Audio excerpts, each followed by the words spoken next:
This is 2021. Call it 2021. And so 2020 is gone. We are now in a new year. Once again, God is great. So if you're just joining us, thank you so much for choosing Apex One Radio. This is the first broadcast for 2021. First broadcast of the year. It's the 2nd of January. It's exactly 25 minutes to 10 here in the studio of Apex One Radio. If you're just joining us, thank you so much. Welcome on board. Welcome to this first segment of broadcast on Apex One Radio for the day and for the year. My name is Ernest Kanjo. The entire Apex One Radio team is always around to give you the best. And nothing else but the best. It's Saturday, the 2nd of January 2020, and it's going to be a fresh edition of African Fiesta, the first for 2021, and of course the first for the year. Thank you once again for choosing this station. We are here to serve you all the time. Marcel Adig is in Germany, precisely in the HO city of Walsuch, controlling us digitally from that end. And so it's going to be a fantastic edition of Fiesta. Don't go away within the 166th episode of the show. Okay, so if you are ready, then my team is ready. We are ready to give you the best. Beautiful stories will be told on the show today. Stories that will inspire you. Stories that will have you kick off 2021 on a good foot. I will be right back.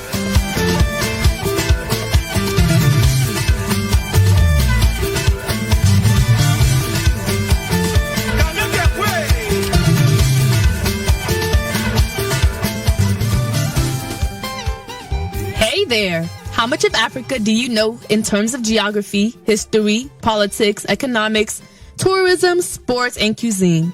How much of African music do you get to listen to or dance to? Who are those Africans who inspire you and make you dream to reach the apex? Find out more about the continent in African Fiesta. African Fiesta is a midweek magazine that brings African values to the platform and presents them to the rest of the world. African Fiesta is information, education, and entertainment. African Fiesta is every Wednesday at 10 a.m. Eastern Standard Time, which is 3 p.m. in Limbe, Cameroon, Lagos, Nigeria, and 3 p.m. in Lomé, Togo. African Fiesta, just on Apex One Radio. Join us for the feast.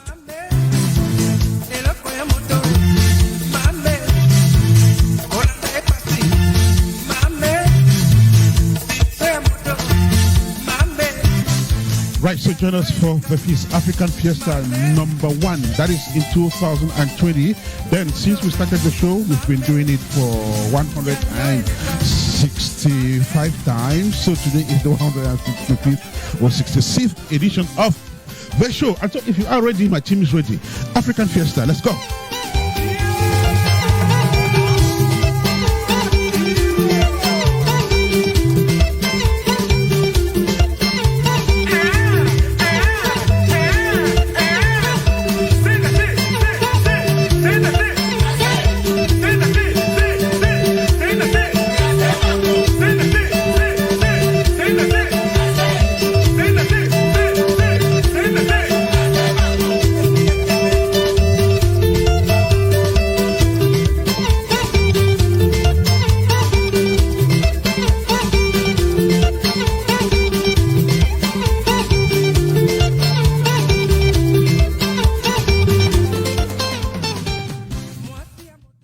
Right, now listen to this carefully.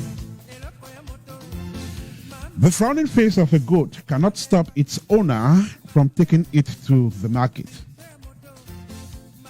Now, no matter how much the goat frowns, this cannot stop its owner from taking it to the market. Then, wisdom is like a baobab tree. No one individual can embrace it. Now, wisdom is like a baobab tree. And no one individual can embrace it. This is African Fiesta number 166, reaching you live from the United States of America.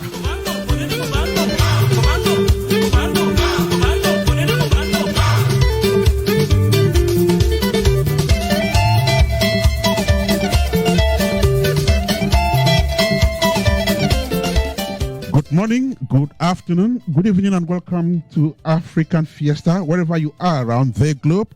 African Fiesta is a radio way of presenting Africa in the continent's socio-economic and cultural life. So, how much of Africa do you know in terms of history, geography, economics, sports, cuisine, culture, tourism, and you name it? And how much of African music do you get to listen to or dance to? These are the kind of questions we do well to answer on this show. Okay, madam.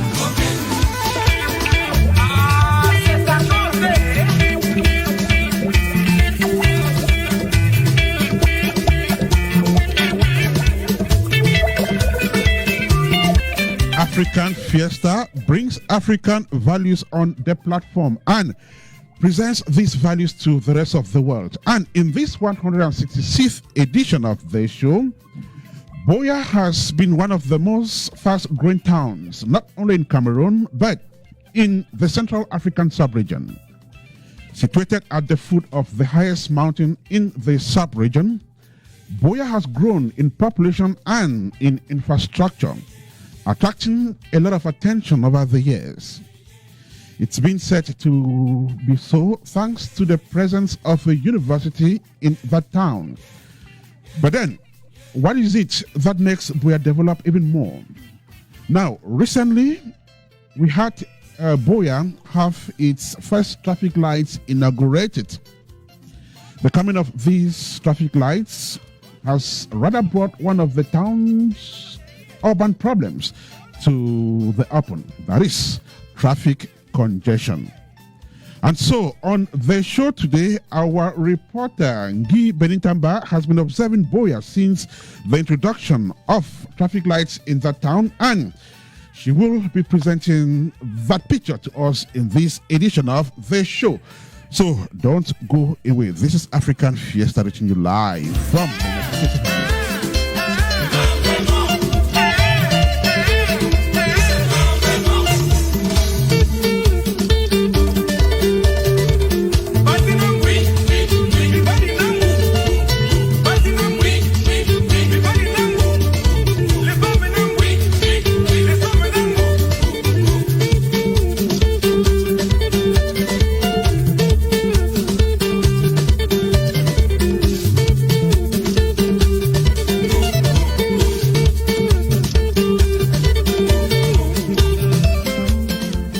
Now, we've meticulously crafted soul-searching tracks such as Nui Bubong, Abba Fada, Overcomer, Busy Schedule, Koro Koro.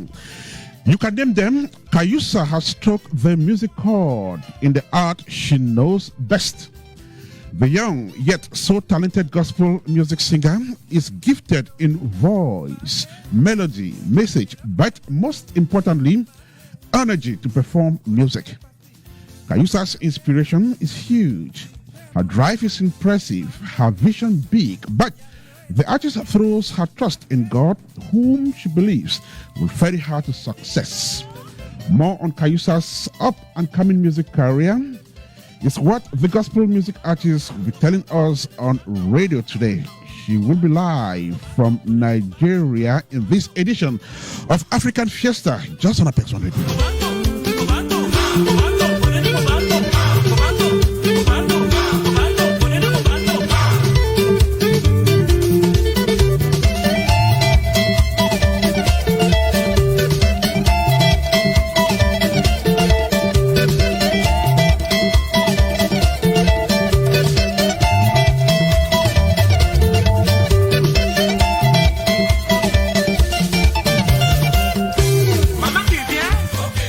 Ulanda is back, this time with a captivating piece of music. The urban artist checks in with One Day, a beautifully crafted track that is gathering enormous attention, especially on YouTube, with tens of thousands of views in just over 2 weeks. The video, directed by Dr. Ken Stephen, seeks to vehicle across a message which the artist will be telling us in today's edition of African Fiesta. Ulanda will be live in this edition of the show from Limbe. This is African Fiesta on Apex One Radio, so do not go away.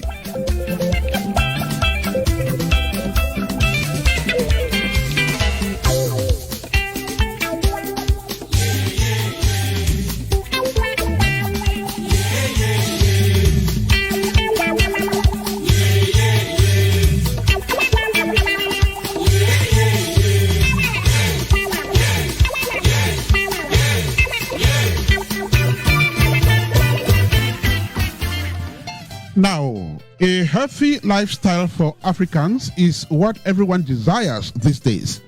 And to achieve that, young YouTubers are making frantic efforts to educate their masses.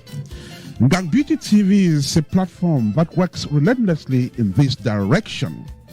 Run by Ngang Noella Echick, Ngang TV Beauty or Ngang Beauty TV is making great strides and attracting enormous attention. Now, the young tuber will be joining us from Kuwait, where she resides, to explain just how this platform functions. She'll be live in this edition of the show, so don't go away. This is African Fiesta.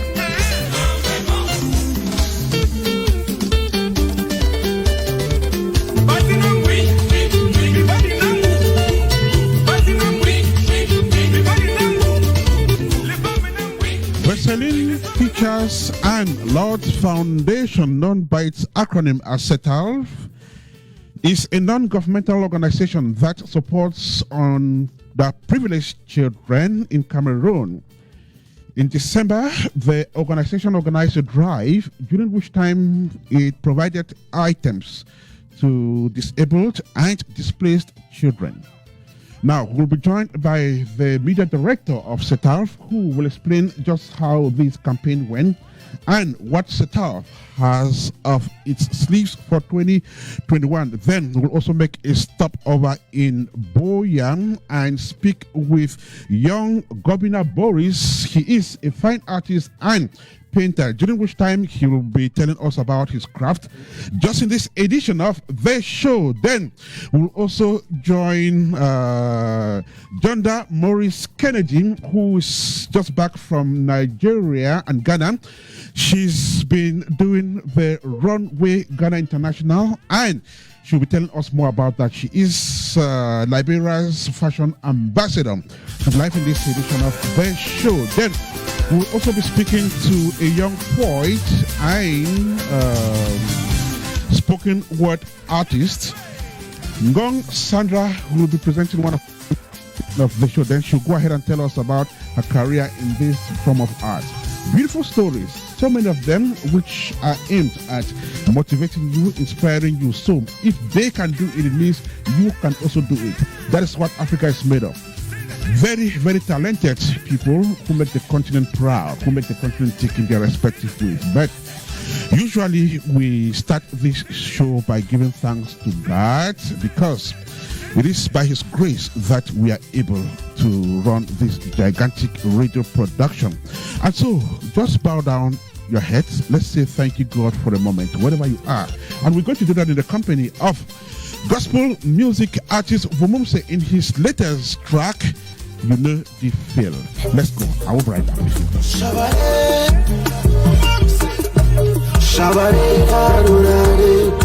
Every time when I wake up, now your blessings are the seal. Every time when I go to sleep, your protection dey with me. You know they feel me, you know they feel me, you know they feel me, you know they feel me. Oh, we no get it like me. Like all they drive and fly. Oh, we no get it like me. Like all they drive and fly. My enemies them say I no go make it. They take my name, they go Babalawo. When I call your name, every Babalawo bow. When I call your name, every mommy water bow. When I call your name, every Father, you are the driver in our lives. We thank you for everything. We thank you for your grace. We thank you for the wisdom you provide to us. We thank you for the energy. Father, we thank you for everything which we use to produce this radio show. Lord, may you bless those who will participate in this edition of African Fiesta. Father, may you inspire them so that whatever thing they will say on this show will only go a long way to bring development to our people. Lord, may you bless those who will listen. And Father, show us how to do it. We will follow your direction. Thank you once again, Father. Through your Son, Jesus Christ, we've prayed. Amen.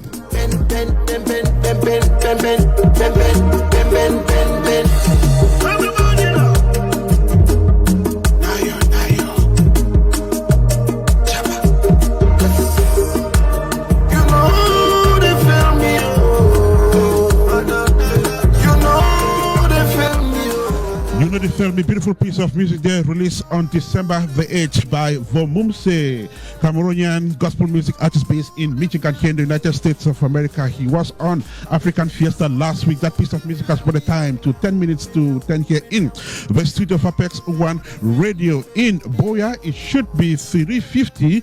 Boya, from where we'll be listening to at least three of our guests speaking.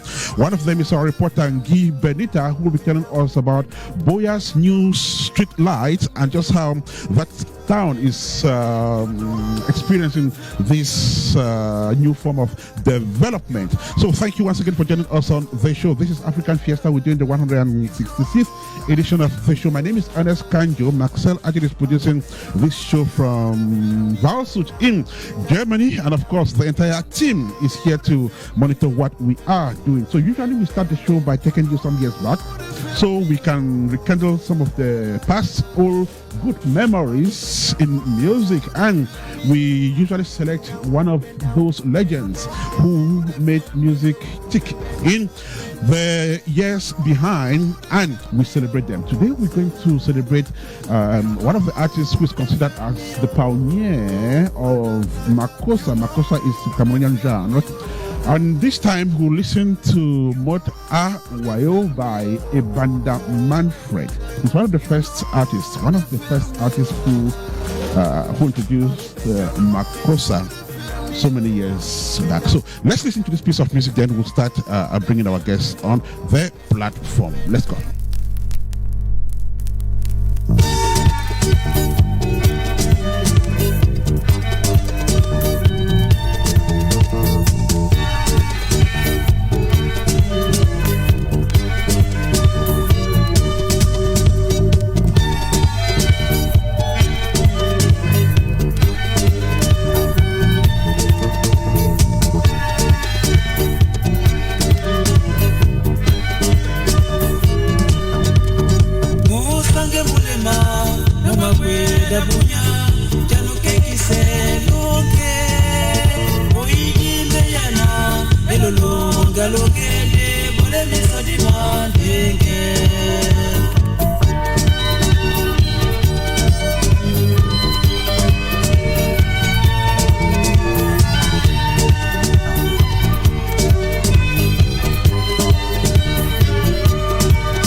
Music tastes so good on your taste buds forever. It never gets old. This piece of music was released, if not 35, 40, or 45 years ago. I don't know, but believe me, it's still good music.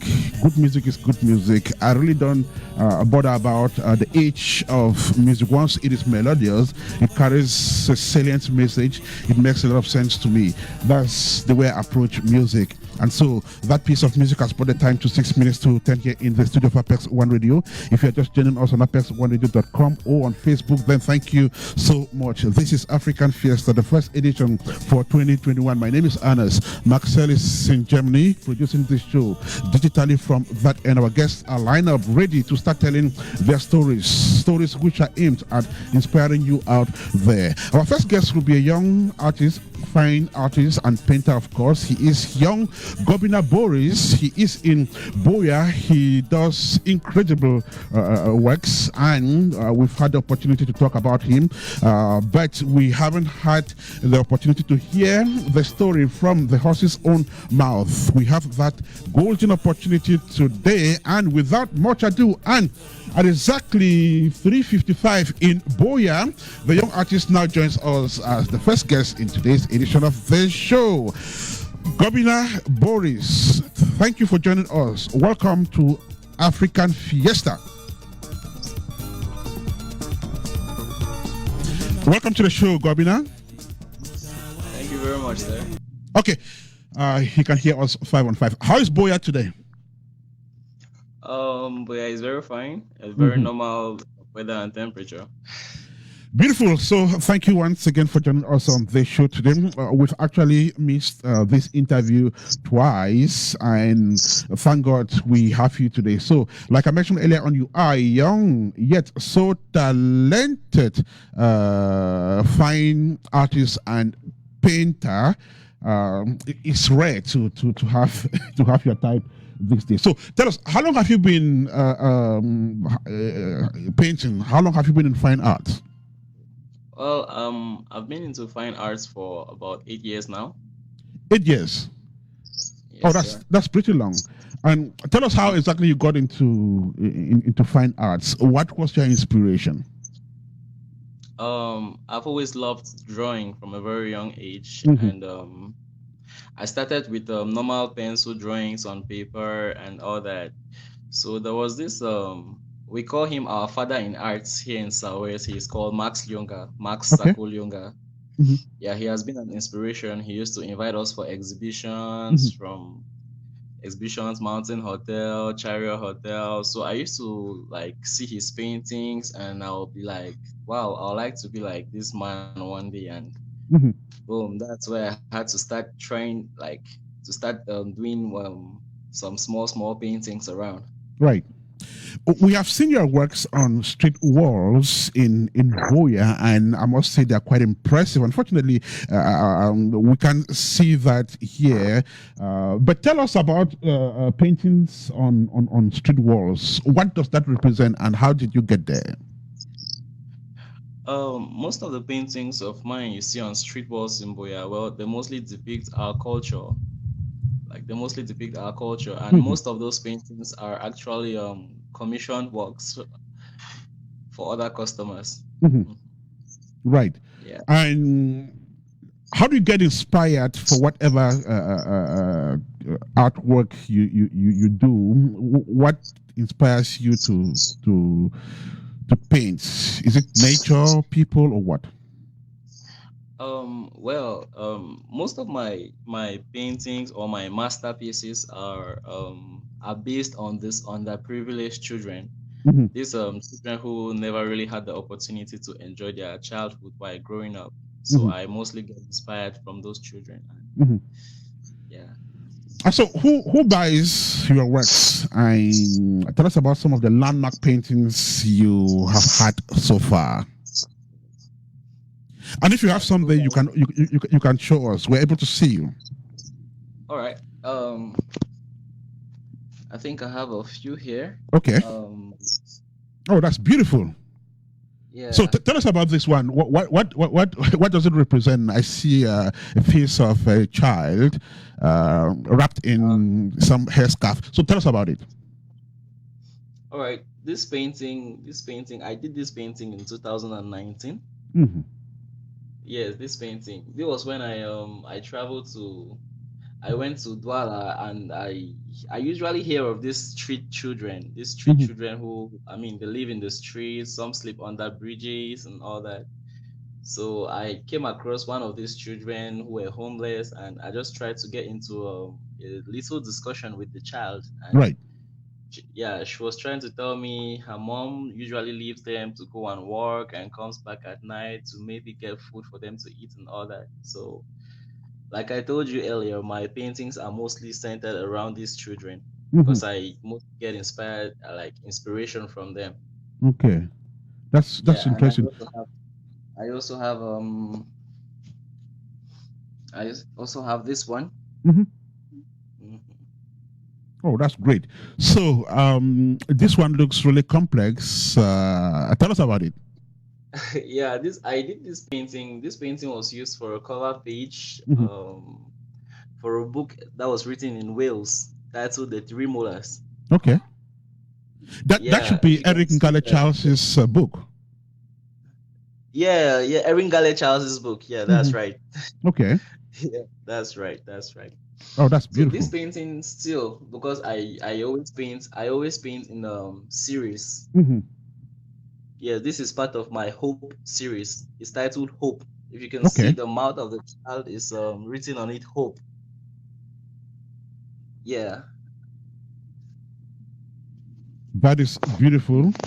We are speaking with young Gobina Boris. He is a fine artist par excellence. His brush runs and smiles. He's live from Boya in this edition of African Fiesta. So tell me, when you paint little children, do you get back to them and let them see what you've done, or how do you do that?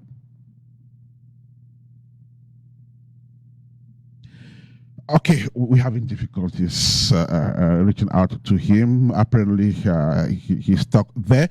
This is African Fiesta. We will definitely come back to Boris in the course of the show. He was speaking live from Boya in this edition of Fiesta, reaching you live from the United States of America. Still to come, we speak to scores of other people, including Ngong Sandra, who is a poet, who will make a stop over in Kuwait and speak with Ngang Noella. She is a YouTuber. Junda Morris Kennedy is also on standby. Then our reporter Guy Benitamba is in Boya, ready to tell us about the street lights in that town. Let's have a bit of music for now, then we brace to go back to Boya. This time, Peter Pule in Kukududu.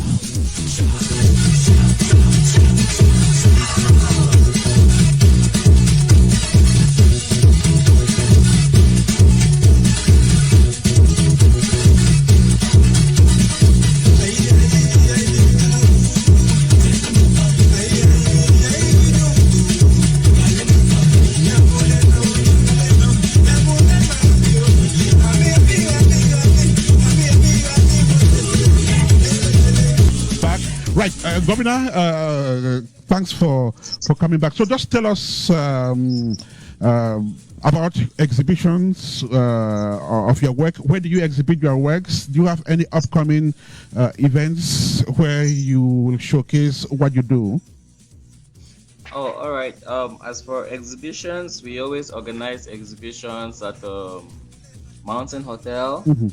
Uh, we exhibit our works on like Mountain Hotel, Miramar Hotel in Limbe, Mhm. and Parrot Hotel here in Boya. Okay. And so, Yeah. who are the people who procure your works? Who are your clients? Most of the times I meet so many clients in during the exhibitions, Mhm. and most of the times they would like to buy the artworks, and some always gives maybe a commission work like for me to paint their portraits. Mhm. Mhm. Mhm. Okay, that's interesting. So, what are some of the challenges you face quickly? Yeah, actually, we have a lot of challenges in this arts field because the first challenges we have here are so our art supplies. They are Mhm, quite expensive here and sometimes hard to find here. I am based in Boya, mhm, but sometimes I'll leave to go to Douala to look for materials or go to Yaoundé to look for materials. And most of the times when I go there, you will not find the material you want and you'll be forced to come back. mhm. So those are some of the challenges. And also some customers are actually or they cannot afford or they cannot afford to pay for a painting. Like if you tell them this painting is worth this price, they'll want to bring it so low and they try to bring down the value of the work. So Mhm. those are some of Okay, the challenges we face here. that is beautiful. Gobina Boris is his name, young fine artist with incredible work. So, just before you go away, Gobina, could you just drop your contacts so that people who would like to get in touch with you can do that? All right. My contact is +237 650 188 375. Okay, and you're based in Boya. Yes, I'm based in Boya.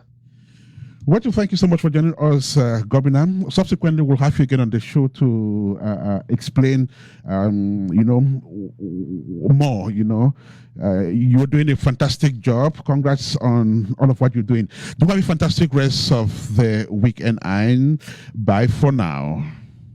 All right. Thank you. Bye bye.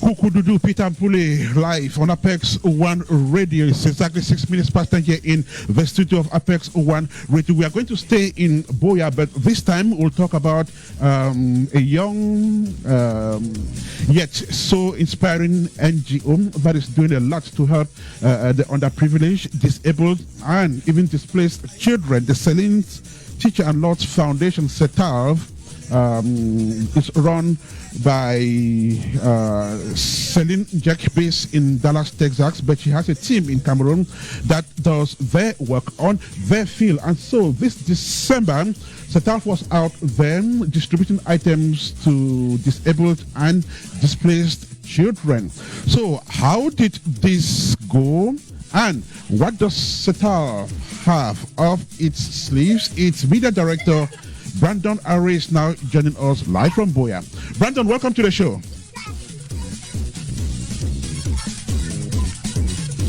Brandon, welcome to the show.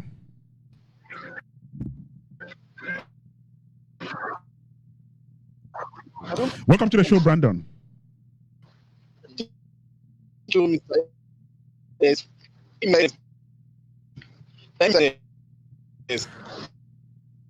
Can you hear me? Hello.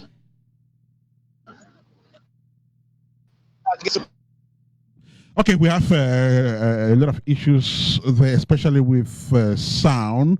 We'll definitely come back to Brandon in the course of this edition of African Fiesta, reaching you live from the station situated at the northern belt of Columbus. And so, while Brandon gets set to get back on the platform, let us stay out there in Boya and find out just how the population in that town, has been dealing with the latest wave of development. We're told that Boya just got its first traffic light inaugurated a couple of days ago. And so, let us find out just what has been going on there. Our reporter is now joining us, Ngi Benita Mbap. Welcome to the show, Benita. Thank you very much, Ernest Kanjo. Thank you so much. How is Boya on this second day of the year? Well, presently, I'm not in Boya, I'm in Bamenda. So, Okay. You are in Bamenda. You actually traveled to Bamenda from Boya. Okay. So, but yes. tell us about what is going on in Boya as far as the traffic lights inaugurated a couple of days ago is concerned. We saw how that's brought in some traffic congestion, which is unimaginable. Tell us about it. All right. First, let me greet everybody watching right now, African Fiesta. And before the traffic lights were brought into place, we had an upsurge of traffic in Boya, and Mhm. it got many people wondering why a city which is as busy as that will suddenly just have traffic, especially around checkpoints. For those of you who know it, you'd find that uh, at some strategic points in Boya, you'd have a lot of traffic, checkpoints, Malingo, then somewhere around UB Junction. All those were happening. And when we try to find out why this recurrence of traffic in this major streets, we got to understand that, or to know that there has been an influx of taxis ever since the Anglophone crisis started. And you find out that most taxi drivers had left their various areas, especially those from Kumba and other areas which were really heated during the Anglophone crisis, and they moved into Boya. And also, there was some sort of a congestion of taxi drivers, which is what actually caused the traffic in the first place. Then, a couple of drivers made mention of the fact that police officers who were are supposed to be there to control the traffic situation in those strategic areas were not even doing their job. They were east struggling to get money for themselves, and it cost a whole. I mean, like, you would want to go to from checkpoint to Malingo, you might even spend 30 minutes on the road just to get to your destination, which many found displeasing, or many people complained about it. Now, I think when this was done, we had the mayor, Mafani Namange, who came in, and as his own work to help his municipality, that's the Boya municipality, he decided to bring up the traffic lights, which were inaugurated some few months back. That's in 2020, and then he decided to pinpoint this traffic lights at some key areas in Boya. You had the traffic lights at Malingo, you had traffic lights at checkpoints, and then Biaka University Junction. So those were the areas where the traffic lights were put. Now, it was a very beautiful initiative, a very great one at that. But then I think people started to kind of wonder.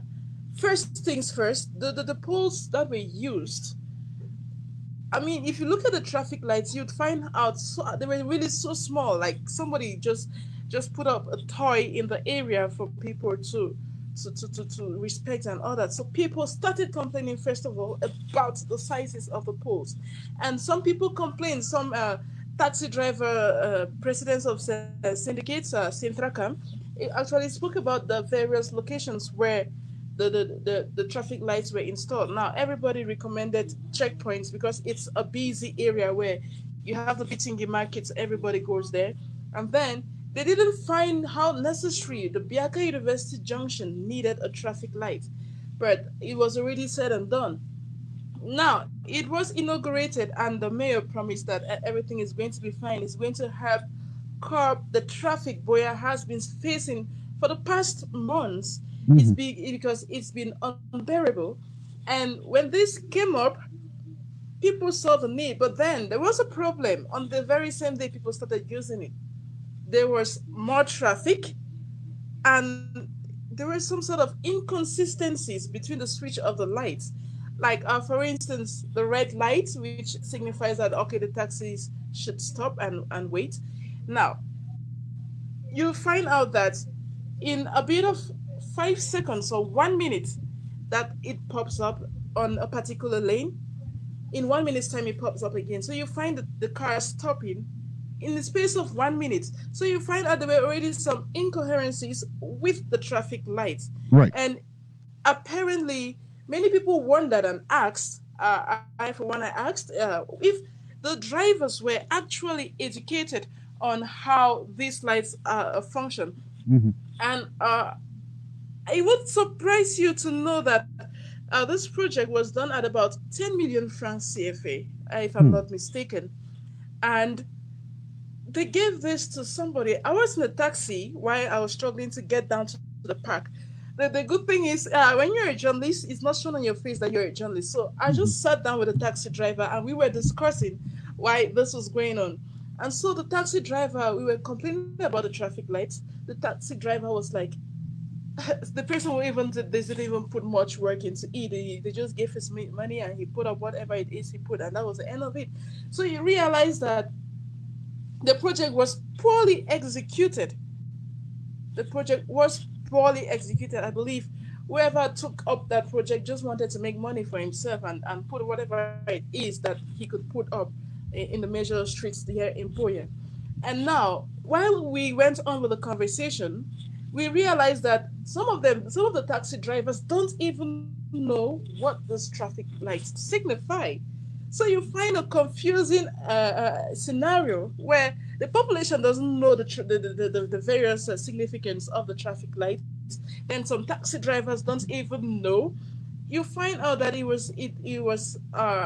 don't know, the project was not well planned, and so it didn't even succeed. And it caused more traffic, and it got people wondering. That is something that's supposed to help curb the traffic case we had in Boya. But then things got worse. People complained about how they spent an hour just to leave from Bonduma to UB Junction, something that would take you roughly about 15 minutes, while the traffic lights were still there. And it would surprise you to know, Ernest, and maybe the population watching us right now, that as of the period I left Boya, that was on Wednesday, the 30th of December 2020, those traffic lights were not working. The traffic lights were not working. So things are not in place. Boya has gone back to how things were, even without the traffic lights. And you will find out that there is even less traffic. There is less traffic because I was able to do 2 runs from my 17 back to Bonduma in a space of 10 minutes. In a space of 10 minutes, I was able to go to my 17 and come back. I didn't find any traffic. So apparently the traffic lights instead caused more traffic. And many people complained about the fact that the mayor did not properly prepare for this. It was not properly structured, and it was not the appropriate time for the traffic lights to be set up in Boya. Whatever be the case, his intentions were pure. He was struggling to reduce the traffic rates in the Boya municipality. Apparently, it's gone all bad. It's gone wrong, and people are kind of making a mockery of it, because you would find out that most people say Cameroon likes doing, let me use the parlance they use, die-minute things. So it was poorly planned, poorly prepared, poorly executed, and now we find ourselves barely 2 months into the functioning of the traffic lights. They are not functioning anymore. Guy Benita back there, reporter's perspective on development, and she has been telling us about traffic lights introduced in Boya. And according to the reporter, it was a project that was poorly executed. So as we speak, Benita, the traffic lights are not working. Is that what you're saying? Yes, as we speak, the traffic lights are not working. Well, you know what? Let's keep an eye on that story. We'll come back to it subsequently on African Fiesta and perhaps the Apex One News magazine. Thank you so much. I know you're on vacation. Do enjoy your vacation and have a fantastic rest of the weekend, Benita. Thank you so much, Ernest.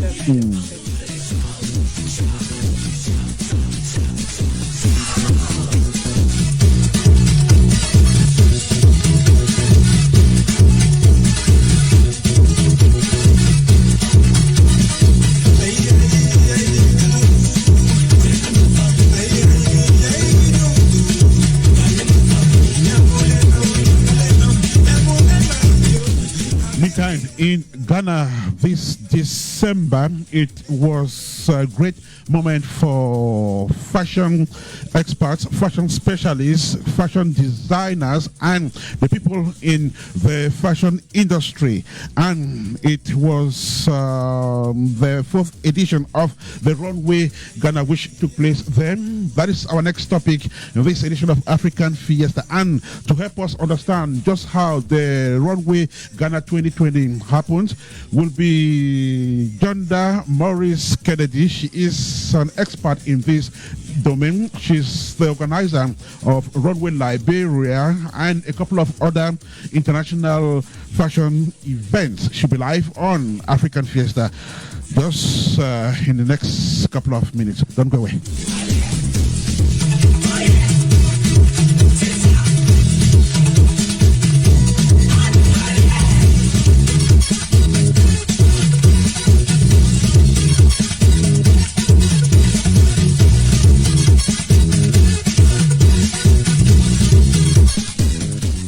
Thank you so much for joining us on the show. If you are listening to Apex One Radio through apex1radio.com, if you are on Facebook, well, thank you so much for joining us. If you are listening to us on the tuning app, then you are welcome on board. Still to come, we speak with poet Ngong Sandra. She'll be live from Boya this edition of the show. Then we will also make a stop over in Kuwait and speak with YouTuber Ngang Noella. She'll be telling us about her channel, which seeks to have you live a good life, healthy life, of course. Just in this edition of the show, my name is Ernest. Marcel is in Germany, controlling us from that end digitally. Don't go away yet. This is Fiesta number 166.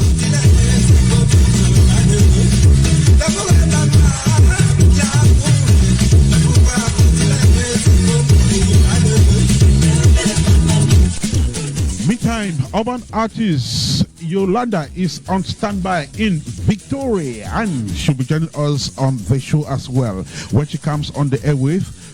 One Day, which is her latest track, will be a topic of discussion. But for now, let's join Junda Morris Kennedy to tell us about the Runway Ghana 2020. Junda, welcome to the show. How are you today? Hi, how are you? I am great. It's been long, Junda. So how are you? I'm doing wonderful. Thank you so much for having me. I'm doing wonderful. Wow. So we're speaking with the Liberian Fashion Ambassador. She is an internationally recognized fashion expert. She runs a couple of international fashion events, one of which is Runway Ghana, which happened in 2020. So tell me, how often does Runway Ghana happen? Runway Ghana usually happens once a year. Okay. And it usually was in May, but because of COVID this year, we moved it to December. Mm-hmm. So, we were trying to see what we can pull off before the year was over. Right. And so Runway Ghana 2020 would definitely have been different from the other ones. You just mentioned COVID, and I don't know, did COVID affect it in any way? Yes, because, our date was set since September and nobody else, because when we told the team that we were going to be doing the date, because I have a franchise owner with Runway Ghana, Mr. Wisdom Akwesi Ababio, and we decided that we were going to do the show. And even our team members were saying, no, they don't do shows in December with the COVID, nobody will come. And then once we put our date out there, all of a sudden, every show now wanted to do a show on the same day as Runway Ghana. So. Right. So, where did participants come from? Did you have participants coming from all over the country? This year, because of COVID, we didn't know how people were going to come into the country. The focus was on designers that were in Ghana. Just, we didn't want to have people coming and paying for, COVID tests and all of that. So we focused on designers that were in Ghana, but there were designers from different countries. As a matter of fact, we had a Cameroonian designer that's in Ghana that was able to showcase, but it was more of showcasing what the industry, had to offer and the culture at this time. Right. So, but before we continue, this was the fourth edition happening in Ghana. Tell us about the three previous ones. How successful were they? They were really great. They started off, I had a different franchise owner before that started the franchise, Miss Nana Ama Comfortable, and she started before, and she moved on to bigger things. Congrats to her. And I had a new partner this year, Mr. Ababio, who came on board this year with a brighter vision for Runway Ghana, and we just wanted to hit it out of the box and really do something different for the show. So, what are some of the landmark designs which you saw at Runway Ghana this year? Oh my God, he brought down the house, because when I saw House of Mickey, like he took African tradition to a whole nother level. He came, he brought it.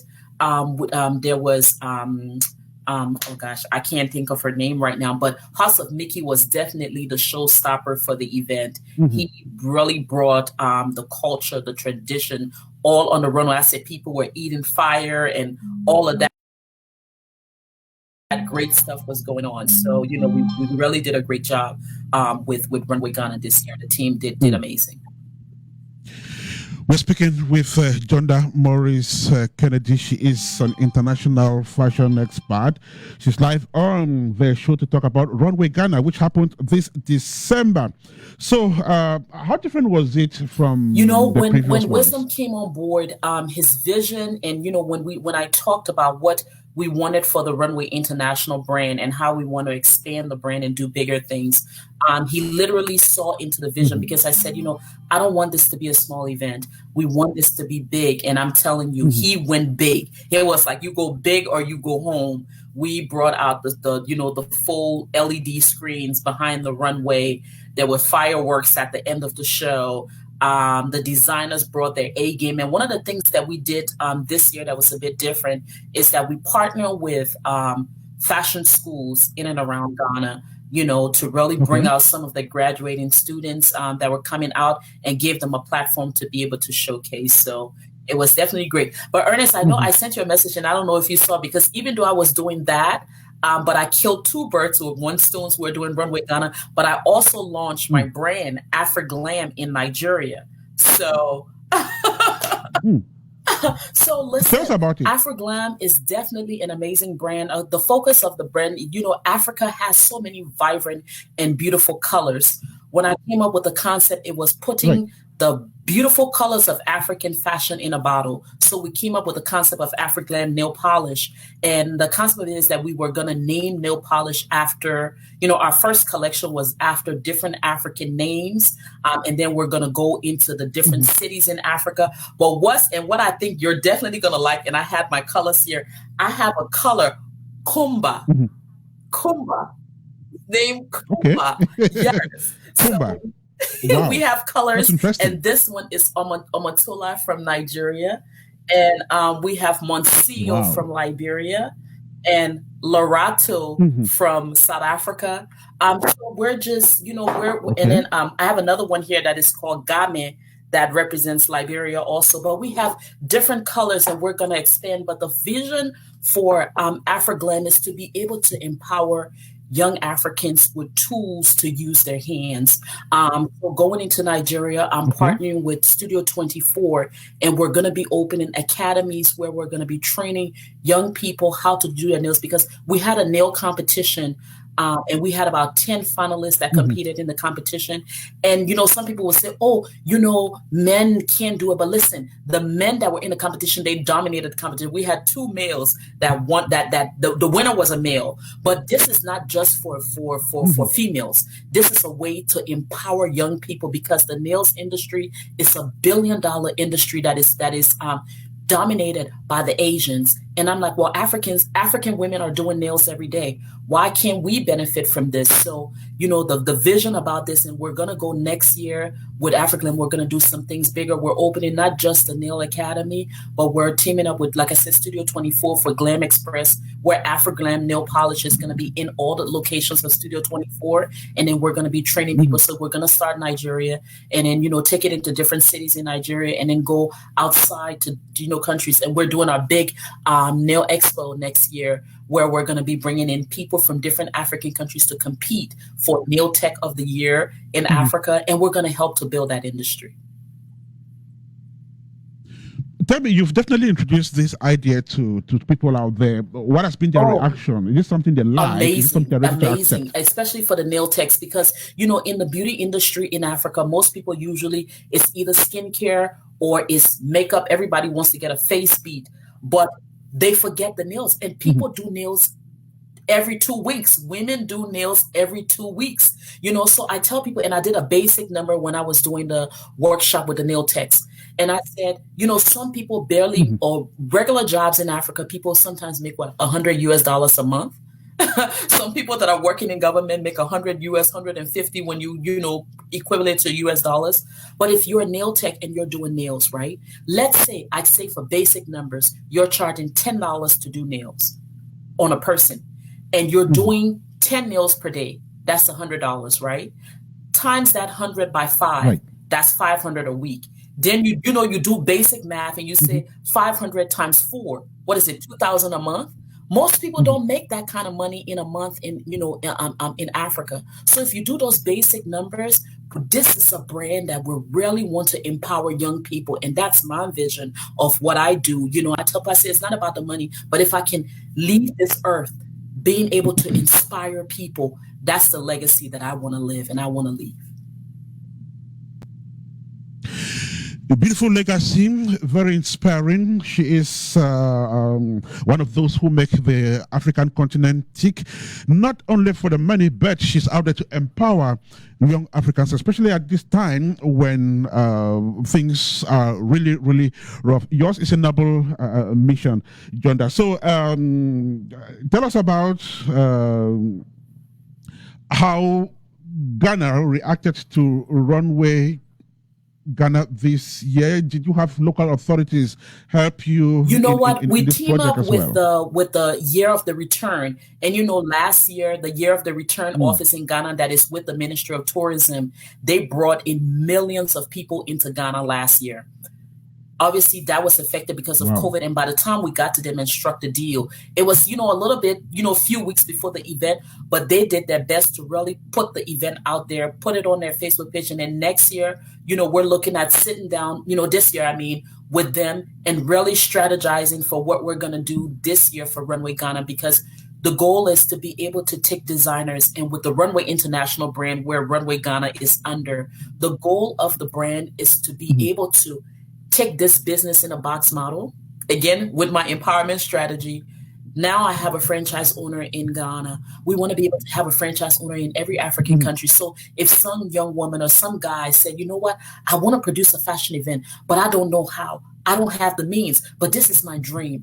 You know, we want to be able to say, come to us. Let's sit down, let's put paperwork together, and let's get you started on your dream for you to be able to produce something. So, yeah, you know, so, but we did, hopefully, you know, we met with a Peruvian embassy, the Peru ambassador in Ghana, and they're definitely excited about the exchange that we're probably going to be doing with getting designers from Ghana into Peru and back and forth. So that relationship was established. We're hopefully, you know, we're going to sit down with the Ministry of Tourism and bring in more people this year, because I'm telling you, Wisdom with the team this year, they were fire. I'm telling you, I mean, because I sent the shows to, you know, some other fashion show producers that have been doing big shows, and they were blown away by what they saw. Just amazing stuff. And I'm just looking forward to the future of Runway Ghana International and what we're going to be doing there. Let me ask this question, which should definitely be on the minds of most people out there. I know Runway International has Liberia, Ghana, and Nigeria for now. So why concentrate on these countries? We know Ghana and Nigeria are already doing fine when it comes to entertainment, you know, in a broader perspective. What about those other countries that need to next year, we're going into Sierra Leone. I just had a partner that I signed with Sierra Leone.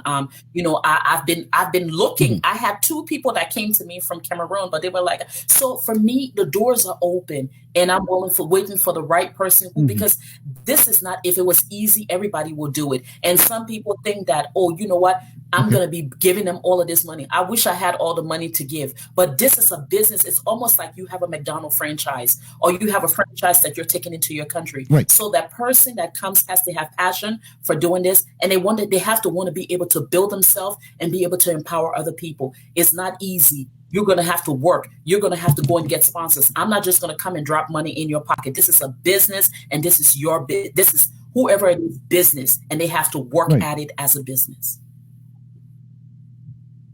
What are some of the challenges you face running Runway International? I know it's big. It's a big platform. So tell us about some of the problems you face doing this.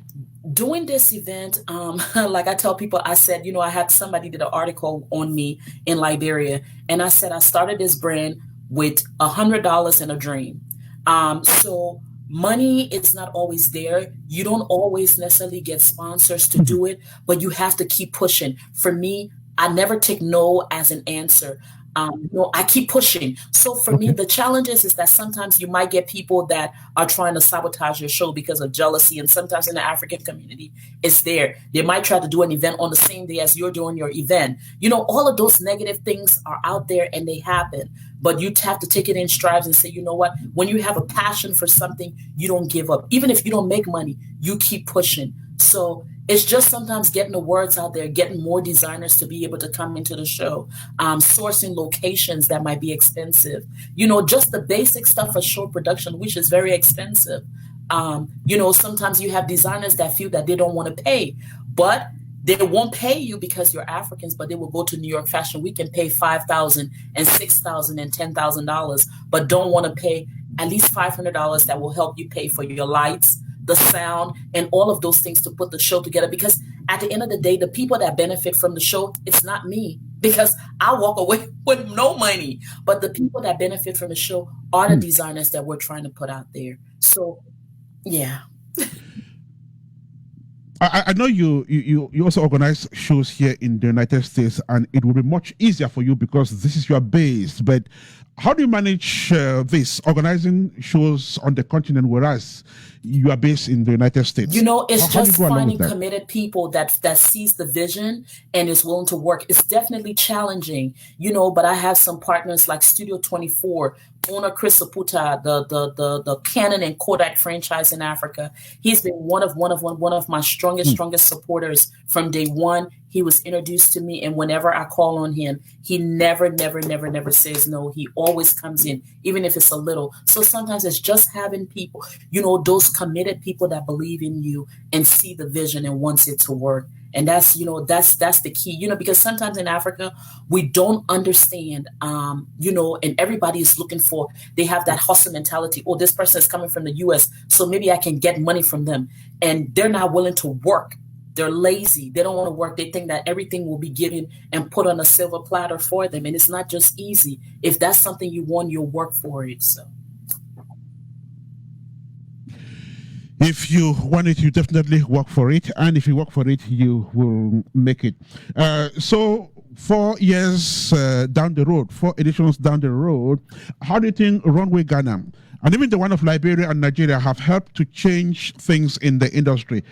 How can you evaluate the impacts of this we have, event? This event, and when I see some of the designers that have come to this event and they're doing great things out there, or models that have walked in the show and they're doing great things in there, that's a testament to what this event has done. And even some of the people that have come and worked on the team, they're using this event now as, part of their resume, that, oh, I was in Runway Liberia International, or I was in Runway Ghana, I showcased in Runway Ghana, so those things. And then one of the other things that came in, my partner was like, some of the designers that came in, now some of them are going to take part in Milan Fashion Week, and they now want to be under the Runway Ghana brand to be able to push themselves, because they see now that the brand is really making an impact and doing great things. Because I'm telling you, the vision for Runway Ghana and even the other events, as we build, is really, really going to be great. Again, we're here to impact, not about money. It's about impacting people and helping people build their brands and build their dreams. Junda is live on Apex One Radio. She is the Liberian Fashion Ambassador, international fashion expert. She is live on this edition of African Fiesta. Now, Junda, tell me, the idea is also to put Africa on the world map. How does this showcase Africa to the rest of the world? We want to build a brand enough, and one of the things that we do, with Runway Liberia International, that is one of the main signature events that started first because I'm from Liberia, where we have, because with fashion, some people and, some of my people that don't understand the business, they felt like, oh, you know what, it should be 100% Liberia or 100% this, but you can't sell fashion, right, with just a small sector. You have to now emerge other people into your show, because when you have your audience, which is your country. If you bring a designer from, which we do for Runway Liberia International, Vietnam, now you open the eyes of the Vietnamese designer. Yes, they're going to be looking at their designers, but they also want to know who are the other designers that showcase on the runway. This is how you build, this is the whole purpose of this, is to be able to do, quality shows that will attract the big name design. This is how New York Fashion Week works. Everybody come to New York because what? They're on the stage with other designers, right? So this is the whole vision of the Runway International brand, where we can bring designers from all around the world under one roof to be able to market to each other. Well, the story has definitely gone across. A beautiful one, of course. Junda is just back from Ghana, Nigeria, where she's been on a mission to, add her own quota to the development of the continent as far as the fashion sector is concerned. So, after Runway Ghana, next? Well, and when? There's some other things that we have in the, with 2021, we're kind of looking to see how things are, but there are quite a few things in plan for Runway Ghana. Hopefully we're going to do something that brings out emerging designers, in the country, to kind of help them and give them a pathway to be able to take part in the show. Because, some of the big shows, what they do is that if you're not a name, you can be a part of their show, right? But that doesn't mean they don't have talent. They might not have the money. They might not have the resources to be able to take a part. So do you just X them out and say, no, you can't be a part? So we want one Runway Ghana or Runway International brand to be a home for those designers that might not be able to, make the big shows or pay the $10,000 or the $20,000 or whatever to be able to do a big showcase. But this is a home for you to be able to, do things. So we have those things coming up, obviously for, Runway, Afroglam, which I'm going to give a plug, but for Afroglam. Right.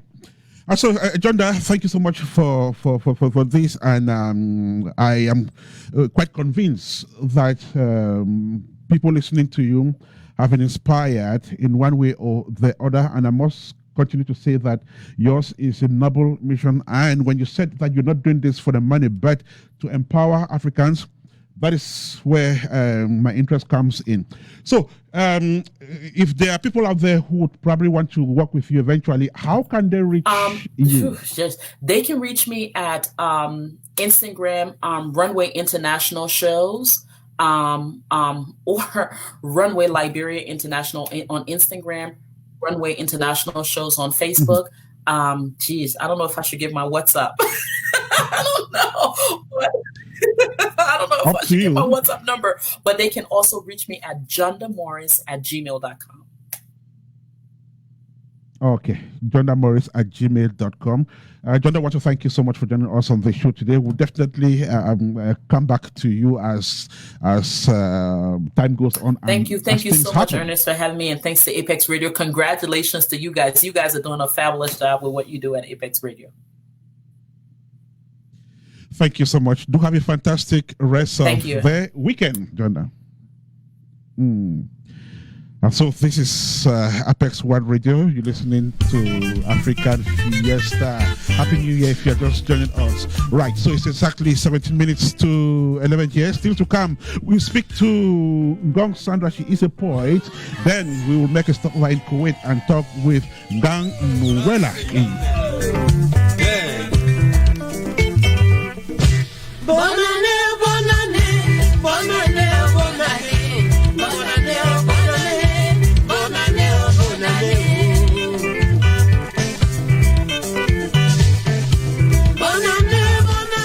Happy New Year if you are listening to us from Maryland, and if you are in Ohio, Happy New Year as well. Happy New Year to all our friends in Boya, Limbe, Menda. We are also thinking of our friends in Belgium and the ones in Germany. Happy New Year to you all.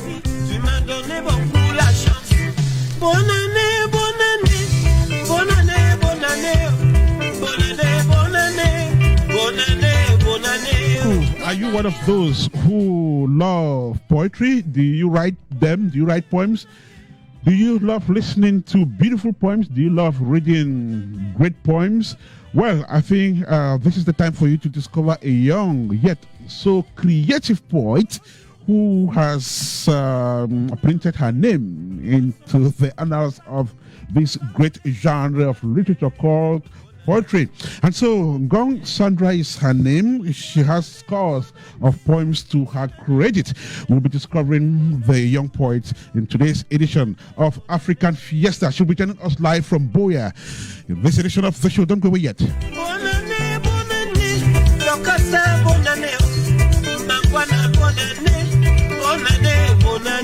Meantime, special greetings to you, Mbole Ekane. She is one of my resource persons. Thank you so much for always supporting the station. Adamu Sebastian, thank you so much for joining the show. Happy New Year to you. Glam Queen is also one of the great supporters of entertainment. She has a heart of gold. Glam Queen, thank you so much for joining the show. Birajem Benoit Juven is the content manager of The Hot Gem. Wonderful guy as well. Thank you so much for joining us on the show. Divine Chamakong is my brother and friend. We all do the same thing. His Chat Night Africa is a reference. I would always enjoy you to watch him on Facebook. Thank you so much if you're just joining us on apex1radio.com. I think it's time for us to talk poetry. So what do we do? Let's go to Boya and welcome our next guest, who happens to be a young poet. Ngong Sandra is her name. She now joins us. Sandra, how are you today? I'm okay. Good afternoon. Good afternoon. How is Boya this second day of the year? How is Boya today? Boya is beautiful. It's calm and though really hot. Okay, that's interesting. So, how is the year going so far? I know we are just like over 48 hours old into 2021. How's the year going so far, Sandra? I think this is the time of the year that you can not really say anything about how the year is going because everybody is filled with hope. It's still too early. Everybody is filled with hope. Everybody feels like this is going to be the best year. So it's the time where we just watch and see what happens. I'm taking you on that. A lot of people have despised, 2020. A lot of people have dreaded 2020. They prayed that the year should just disappear. Tell me, did 2020 inspire you to write poems? Yes. Okay. I think so many people feel that 2020 was a bad year, but I think that 2020 was my best year lived. That is strange to hear. Yeah, I know it is. 2020 is the year in which I found myself finding a lot of reasons to write. I found myself having a lot of time to think, to consider the paths I'm taking, to do a lot of things from home. And I realized working from home even helps me more than all the years I've been going out thinking that I'm actually making life. 2020 has been great. Well, Sandra is one of the rarest people who have said that 2020 was a great year. But again, one thing I like about writers is that they are not necessarily the same. They don't think like every other person, and they have their reasons for doing so, especially poets. So tell me, for how long have you been writing poems? Okay, the first poem I wrote, I was in lower sixth. That was 2012. Okay. But it was early January 2019 that I decided to call myself a poet. So I got into poetry full swing, and I decided to be a poet. But before that, I had been working with a coach since 2016. Yes, between 2016 and 2019, I was working with a coach. So it's early 2019, I decided to call myself a poet. Okay. Did you, by any chance, read literature in secondary high school? And I'm still reading literature. All right. I read literature in high school, and I have a degree in literatures in English from the University of Boya, and I will soon defend my master's in African literature. That's great. Right. And so you have poetry, you have prose, you have a drama. So why did you choose poetry? Poetry is the simplest way to express emotions. Okay. And I think we'll always go back to the oldest definition of poetry. Aristotle says it's the spontaneous overflow of powerful emotions recollected in perfect tranquility. So I feel the word emotions has a way of capturing everything poetry is. Okay. If you have to narrate, it somehow waters down what you are actually feeling at the moment. So when I feel something, when I want to express, when I'm at the height of emotions, the easiest way to put it is poetic lines. Beautiful. I think that's why I love poetry. But anyway, I don't just write poetry, I write other genres. Oh, okay. That's interesting to know. Okay. And so you understand this better than I do because you're a scholar in this domain, but usually I would categorize poets under three major categories: pessimist, optimist, and sadist. Where do you belong? Yeah, somehow. I'm an optimist. Optimist. Yes. Okay. Most of the times people feel that I'm a pessimist because I take things from the negative perspective. But if you read me till almost the end, or if you're getting to what I actually intended to send out, I'm always bringing hope. I feel that lines are to bring hope. Lines are to help the society. We don't just write to mirror the society. We are supposed to salvage the society from whatever difficulties they are going through. So we are not just reflectors. We are not mirrors. We are saviors. What gets you writing? Do you get inspired by nature, people around you, or what is it that gets you writing? Okay, this is one of the most difficult questions to answer because almost everything inspires me. Sometimes when I'm very angry, I find myself writing more. When I'm excited, I find myself picking up my phone to write. So everything that touches my emotions, everything that gets into my heart gets me writing. For example, if Benita was talking about traffic in Boya, if I step out here and I'm going somewhere, I get into traffic, I'm like, hey, this is too much. I've wasted a lot of time here.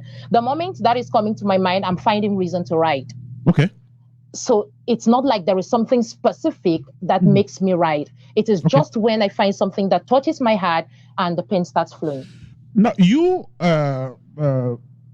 just like other people, are touched by things, virtually everybody gets touched by things.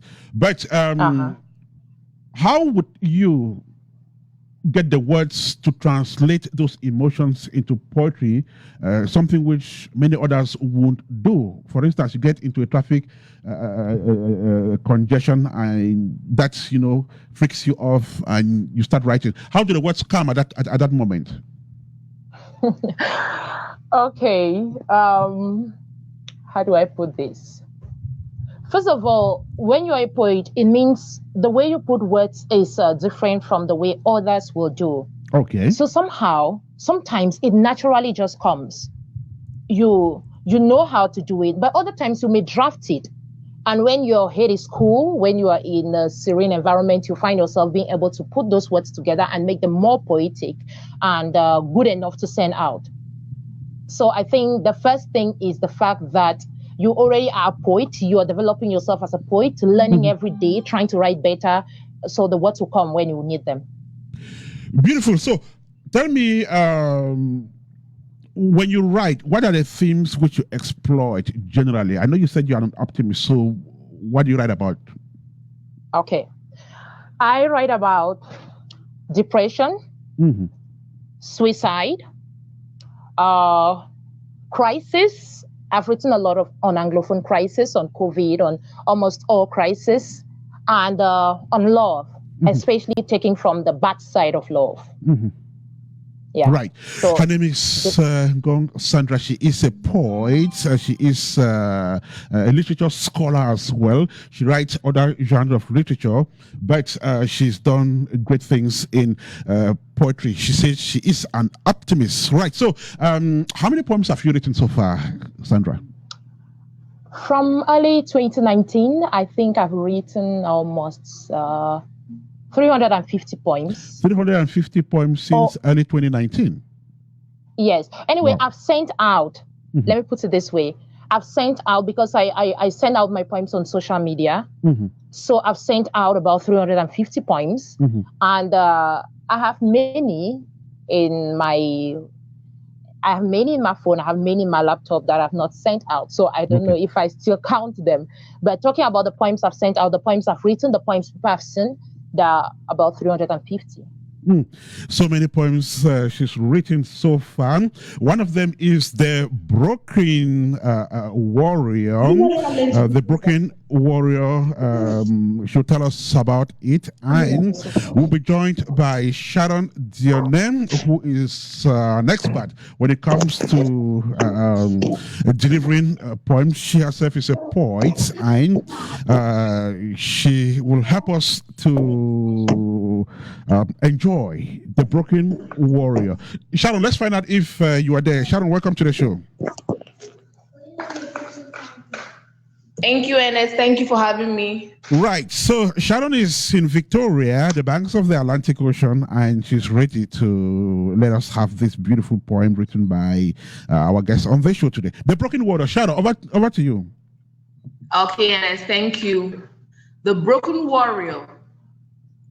Bloodshot, red eye, broken limbs, and trails of blood railing his path.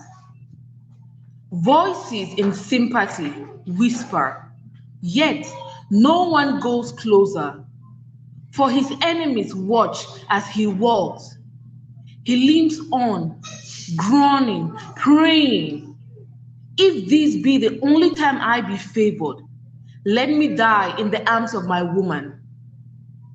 Is that a voice? Another one has been shot. That sounds like a last cry. Steps hasten.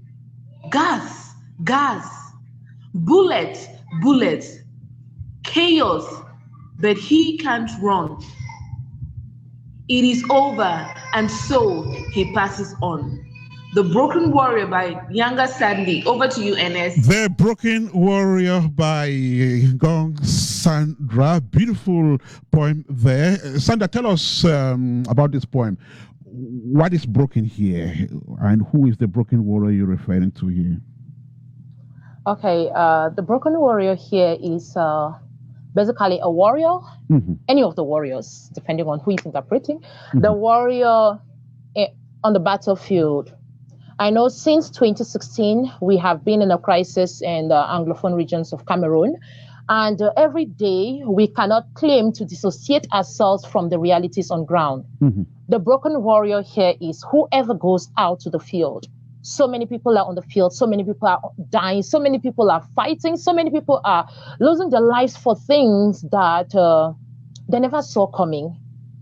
So the warrior here is broken, as the poem says, because he is fighting and he is basically seeing an end to his life and no one to help. So how long did it take you to write this poem? And tell us what your emotions were at the time you were scribbling the words. Okay, I wrote this poem on, I think that was October.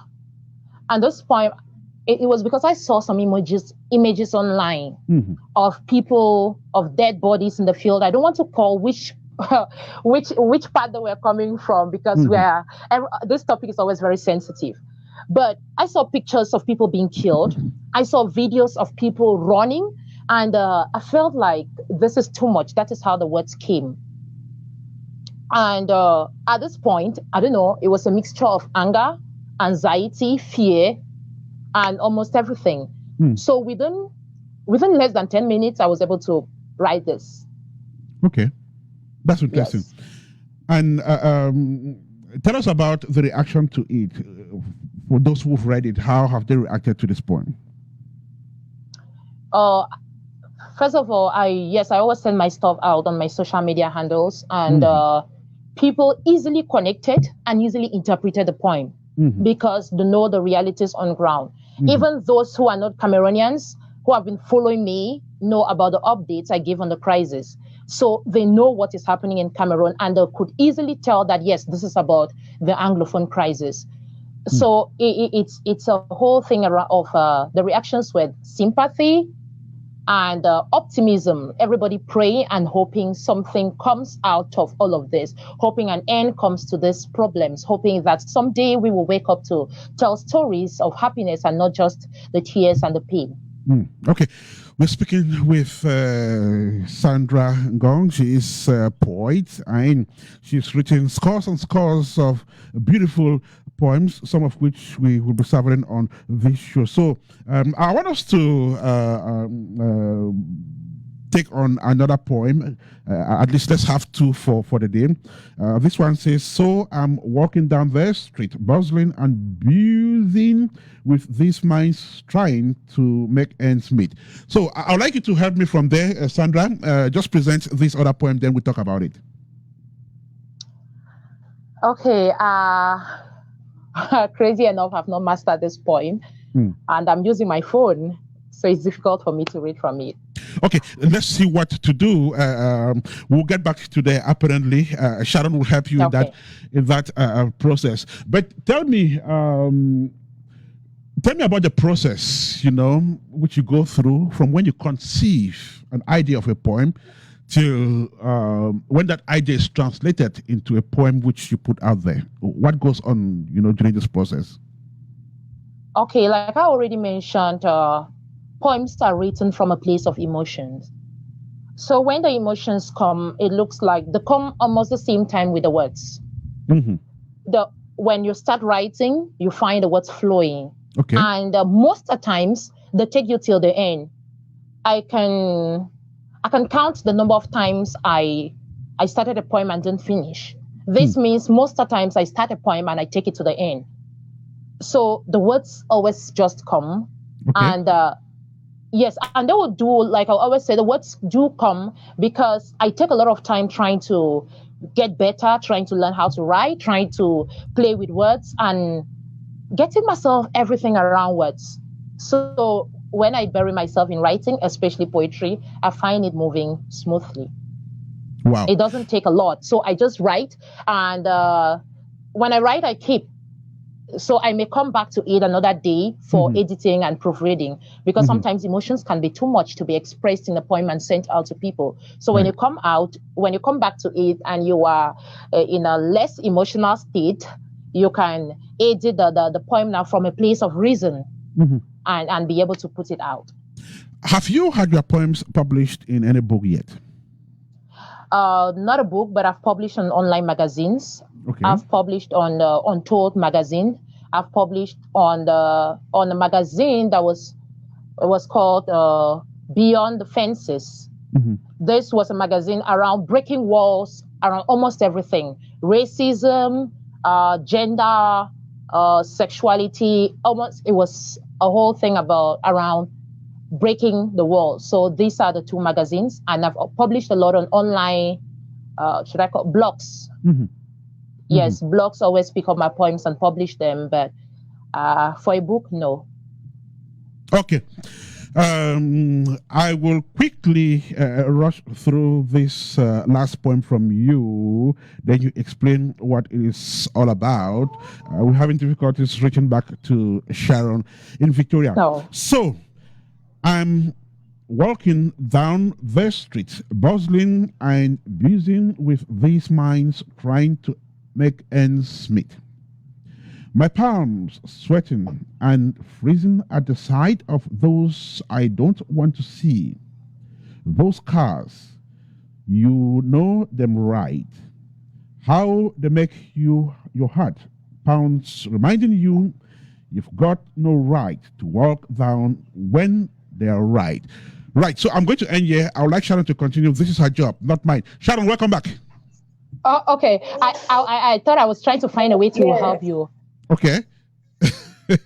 Right. So can you do that? I was trying to get another means of reading it. Okay. Is it possible? Yes. Midra, can I use your phone? So are you ready now? Yes, I'm almost ready. All right. So okay. Yes, I am. She is ready. So let's go. So I'm walking down the street, bustling and busying with this minds trying to make ends meet. My palms sweating and freezing at the sight of those I don't want to see. Those cars, you know them right? How they make your heart pounds, reminding you you've got no right to walk when they're there, right? Their stairs drill bullet wounds into my chest, yet I walk on like I'm cooler than the rest. Hey, lady, come on. That's the voice behind the mask, the dreaded black mask that reminds me of how my brother went. That day they visited my place and I had to run. A brother not minding where the other is, for in our minds there was just this one goal: to stay alive. The gun battles, the bullets, the sounds, the thunders. In my little corner, my heart skipping like saying, this is the last I'm gonna live. Alas, the sounds are over. From my little hole, like frightened rats, after a prolonged storm, I try to find my way. In my heart, making a little prayer, though it beats many times faster. My eyelids twitch in a way that I can't say, because even my grandmother never told me about both eyelids twitching at the same time. I waver, walking, hoping not to meet just he who stands right in front of me. And without a blink nor a sign of remorse, he says, go pick up your brother. Start digging a place to bury him because he must be dead by now. I could say it felt like the doctor's pat on my shoulder to console me for losing the only child after 10 years of praying to God to take away this curse of barrenness. I can say it felt like a bouncer staring into my face, smashing life out of my toe and expecting me to look at him and say, yes, this feels good. I can say my spirit left my body, but I could still stare into them, their faces easily shaping into monsters. I wanted to speak, to speak the pain I felt in my heart, to tell God there was never a point creating the world at all. But I saw this thin line between me and death, and any word I utter was me inviting a bullet to drill my heart and sending me the way my brother went. Here we come. Come, I'm talking to you, he says again. You look pretty. Can I have your number? In my heart, I say, yes. I can give you the number of thousands of souls rotting on the streets and no one to bury. Yes. I can give you the number of children rendered fatherless and mothers rendered childless. Yes. I can give you the number of people who have lost the desire to live because the only thing they lived for was taken away by your bullet. Yes. I can give you the number of houses we have lost to flames we played with and turning our entire villages into ashes. You are not my friend. The other one isn't my friend either. Maybe I tell you about the day they pulled my mother, dragging her like a cow down to slaughter, shouting in my face and telling me they're putting things in order. For the first time, I saw tears in the eyes of my father. We know how the story goes, right? Lucky enough, she wasn't killed, but a ransom had to be paid, chunks of money we never imagined we could raise. Then I wonder how you're fighting for me, yet I'm your biggest victim. We say we are building a better future, yet the land is watered with the blood of toddlers, the ones who are supposed to lead this future. How do I think right to forgiving when my mind is clouded with lifeless bodies of children? The fear of being born has become worse than the fear of being black, if you know something about racism. How do I think right when the fear of watching my own children breathe their last has turned my womb numb? I wouldn't want you to talk to me. I wouldn't want to tell you about my desires because I know you really don't care about them. They really don't matter. So don't tell me you love me. Don't tell me you care. Don't tell me you fight for me, for none of you cares about how I truly feel. Don't give me that smile and never call me again unless you want to tell me that the war is over, because we don't tire. It don't do. That's it.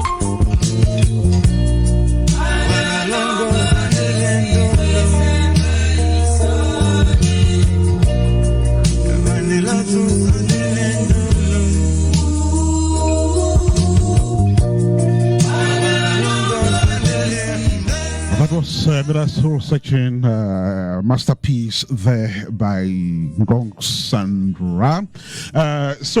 Sandra, one of the things that caught my attention was the meticulous way in which you spoke the words. Tell us about your spoken word experience. I know writing poetry is one thing. Being able to speak out, the way you just did is another thing. Tell us about this. Okay, I started spoken word poetry early 2020. That's one reason I think 2020 was a good year. And before starting, I took a lot of time trying to read around it and follow a lot of poets. Like right now, there are some poets on YouTube. I basically, how do I say it? I'm always on their tails. Everything, the posts, everything they say, I am there, I am listening, I am watching, and I'm not necessarily imitating because it's hard to say I am like this person, but I wouldn't lie. I'm a combination of a lot of good poets, of a lot of poets I follow. So the journey has been somehow interesting. I've been on several stages, and I also send out poems on my YouTube channel. I think it's good. I've been enjoying the journey so far, and I think it can only get better. It can only get better. She's been enjoying the journey so far. Tell us about your YouTube channel so we can also encourage people to get there. Okay, my YouTube channel is Nyanga Sandy.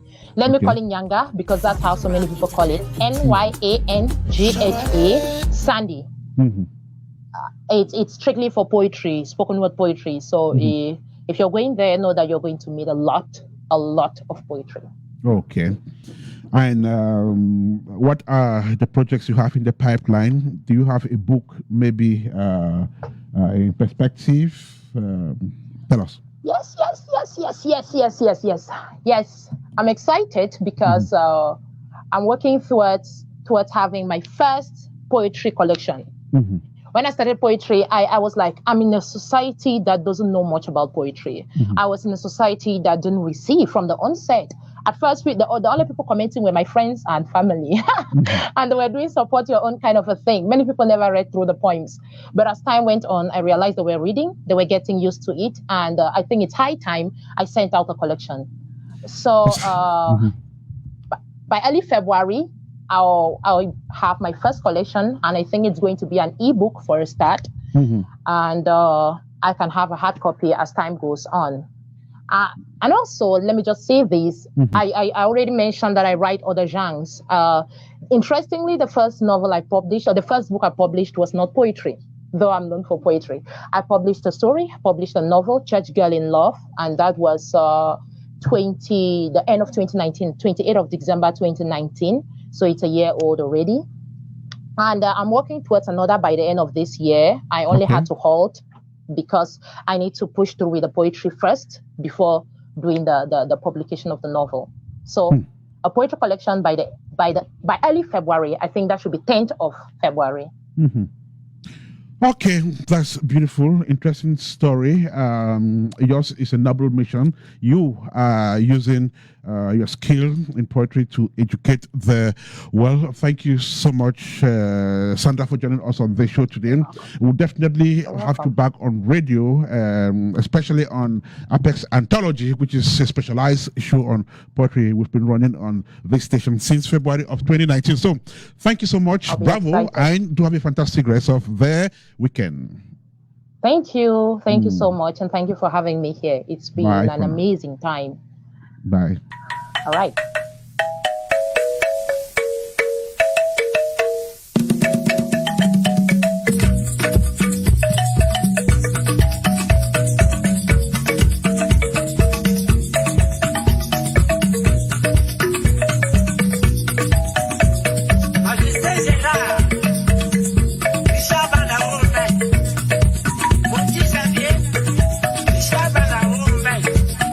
Benjamin,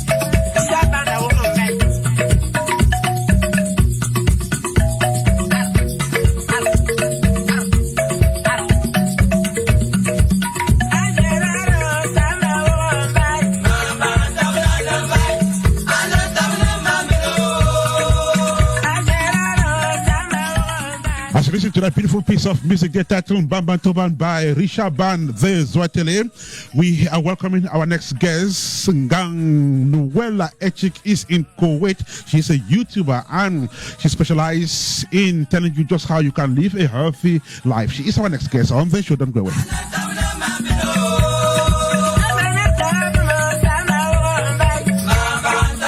Meantime, happy new year to all the fans of Apex One Radio in the Middle East.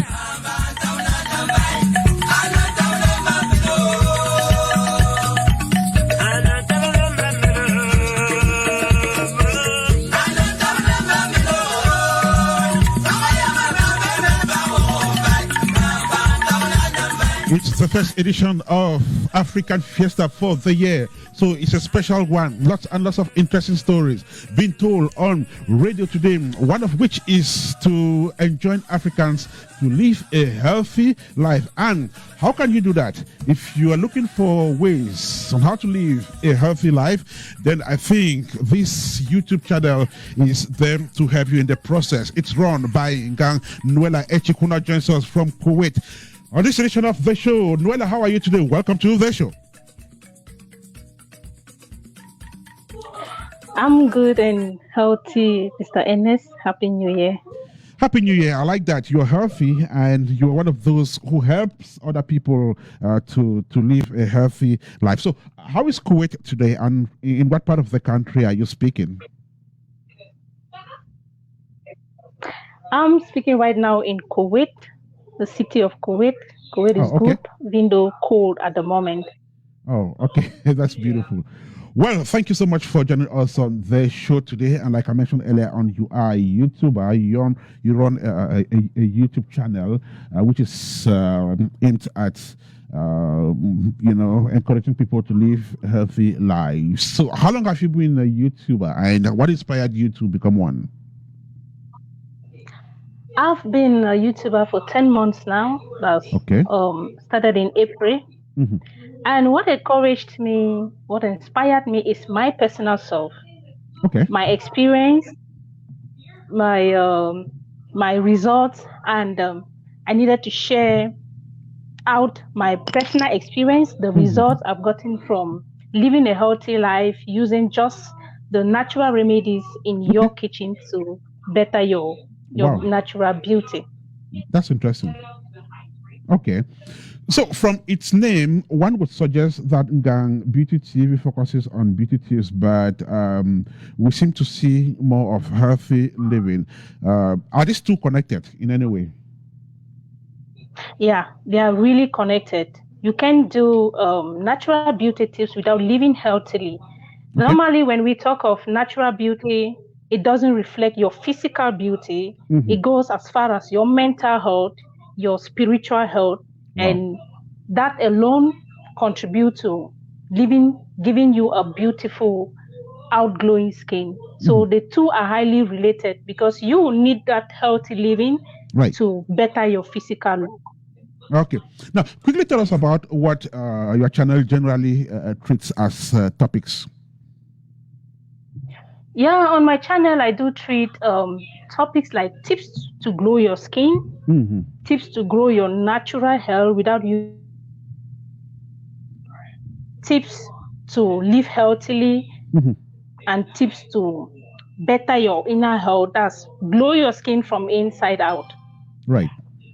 That's beautiful. So in your most recent video, I guess it was released just a couple of days ago, you talked about maintaining a youthful skin and you display hosts of fruits. Could you quickly explain how fruits would make you continue to look young? Is that possible? What is the connection in this?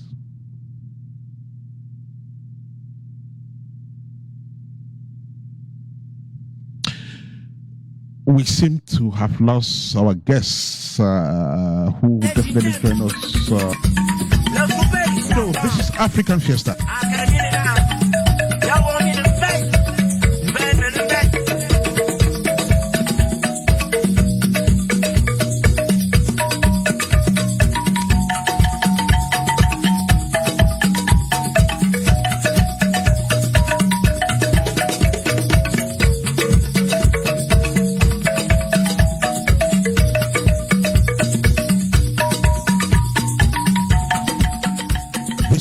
right, Fiesta, we're broadcasting live from the United States of America. We've been speaking with Noella Echick Ngang. She is a YouTuber specialized in healthy lifestyle. She's live from Kuwait. We'll definitely get back to her. It's exactly 18 minutes past 11 here in the studio. Is the 2nd of January 2021. Happy New Year to those of you just joining us on apex1radio.com. And if you are joining us on Facebook as well, we want to say thank you so much. My name is Ernest. Marcel is in Germany producing this show from that end. Don't go away yet.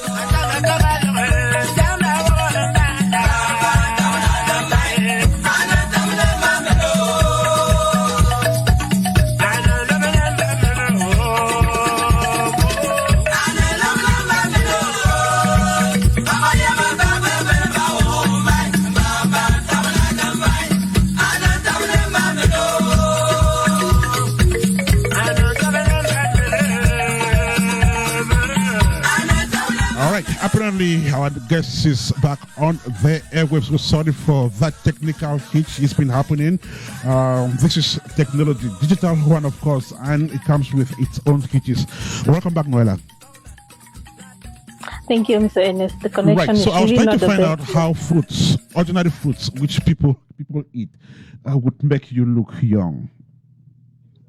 Yeah, the fruits that we have around us would definitely make you look younger than your age, because the minerals, the vitamins, the antioxidants, that will help you glow your skin are all found in the fruits that we eat on a daily basis. Even the cosmetic products that are being sold in the market, there are fruits that are used in producing those cosmetic products. So why not fruits and vegetables, or fruit itself helps you look naturally beautiful.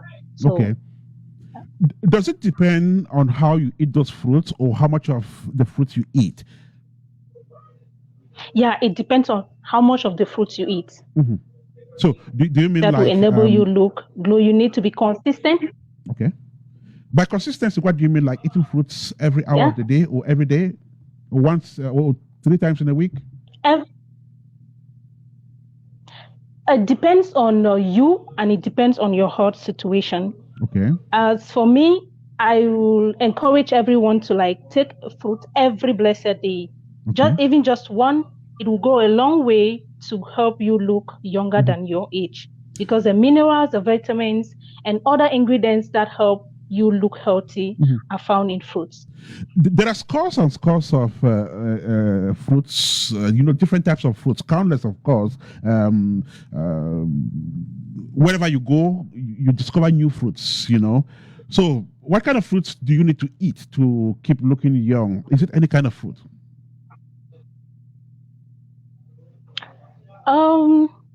We have fruits that contains a lot of vitamins, a lot of fibers, a lot of calcium, a lot of potassium, and apple is one of those fruits. If you can take apple every blessed day, as the saying goes, an apple a day keeps you far away from the doctor and makes you healthy. So apple is one of those fruits, and we have other fruits like oranges, papaya, and pineapple.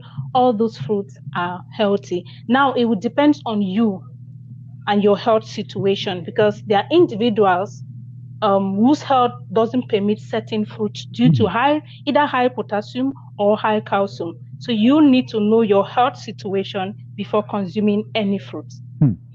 Wow. Beautiful education there. I took an apple yesterday after weeks because I'd gotten fed up eating apples and I didn't know how important they were. So I just learned something. At least an apple a day would do me some good. We're speaking with Noella Echick. She's a YouTuber. She specializes in healthy lifestyle, and her channel is Ngang Beauty TV. So in another December 2020 video, you discussed ways of preserving avocado, for instance. Tell us about this.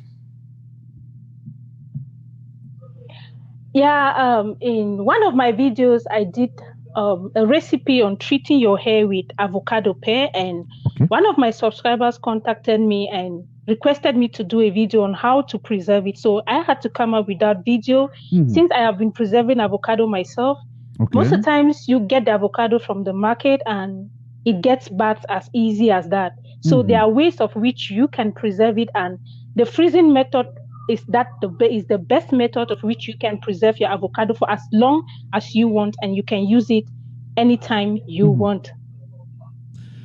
Tell us about how you go about having information for these videos. I understand you do research. So do you talk to people? Do you read documents? Just how do you go about with it?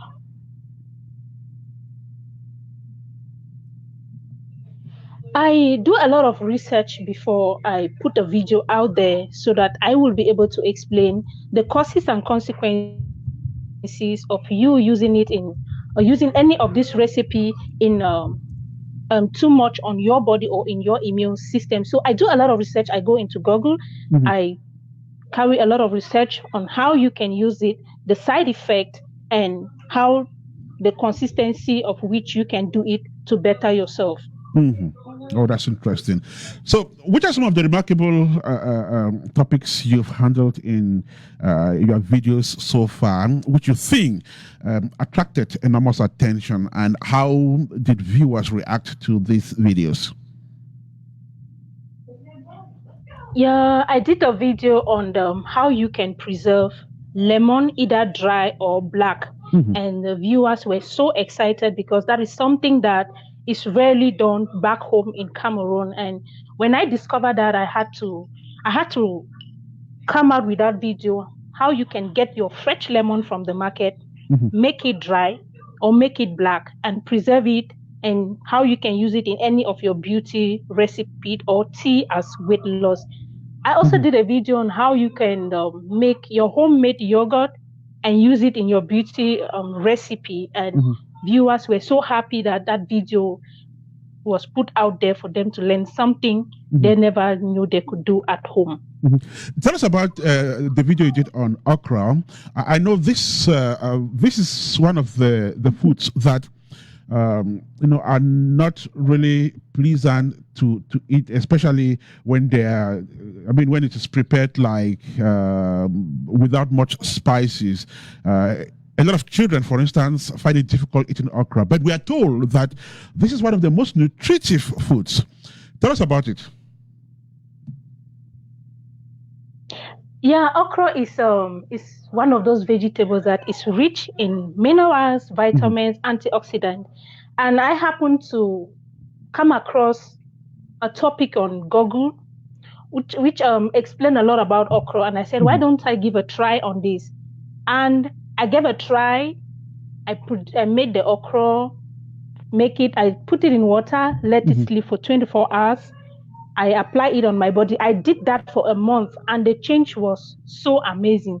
And I said to myself, why don't I put this out there for somebody to learn? And one of my subscribers came, tried the recipe, and congratulated me because it helps her take off the pimples and dark spots which she had on her body, and also help her glow her skin. So okra is very rich.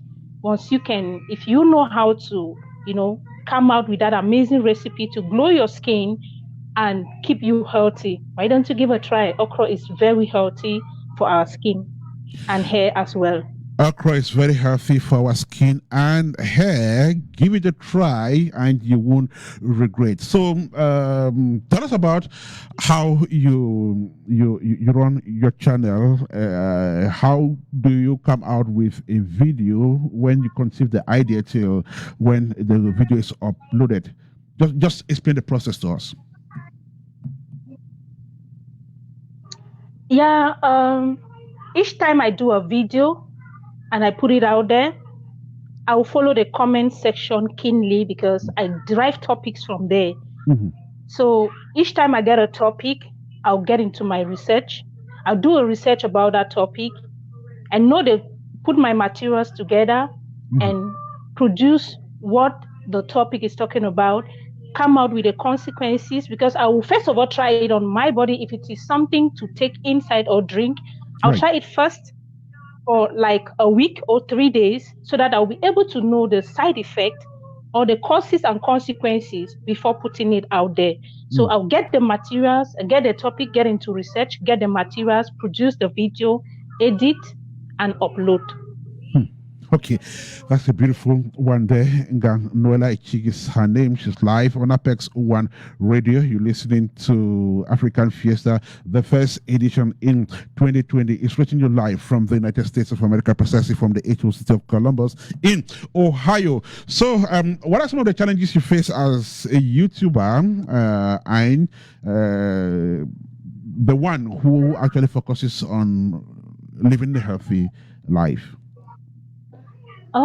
One of my challenges is getting those materials that I need for the recipe conceived, and putting the video out there, that's editing, uploading, and the feedback I get from viewers out there. You know, most of our viewers out there, they don't believe in what you do until they see the result, and most will not even believe except they have been with you. So I get a lot of negative comments from people like, you are bleaching, you're not doing the exact thing. But those around me, those who grew with me, those who know me, know exactly what I am doing out there. So those are my challenges that I face. But due to that, I still keep my head up.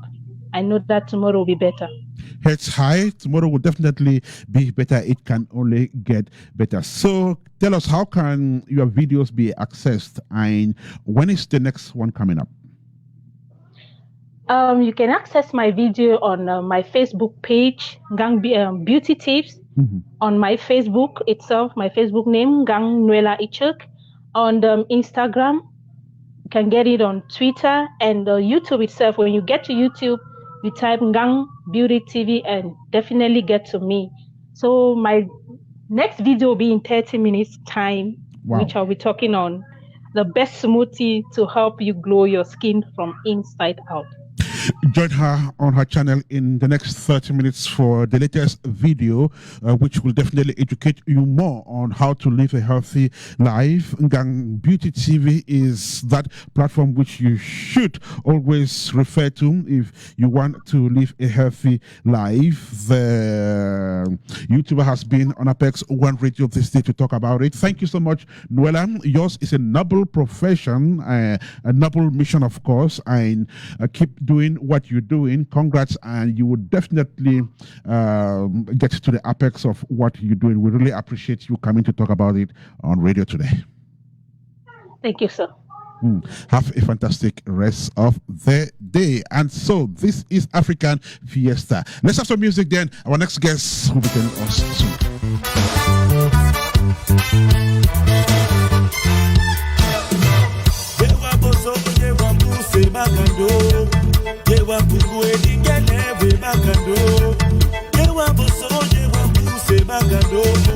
Our next stop will be Limbe, and when we get to Limbe, Ulanda will be telling us about her latest track.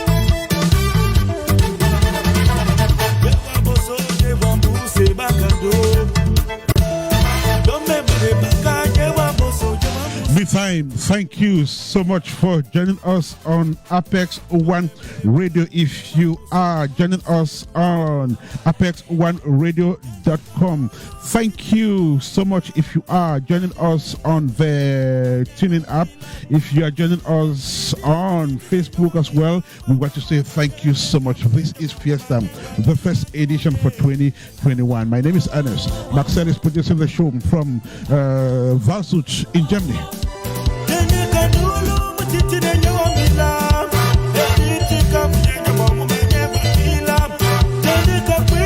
Our next guest is Ulanda.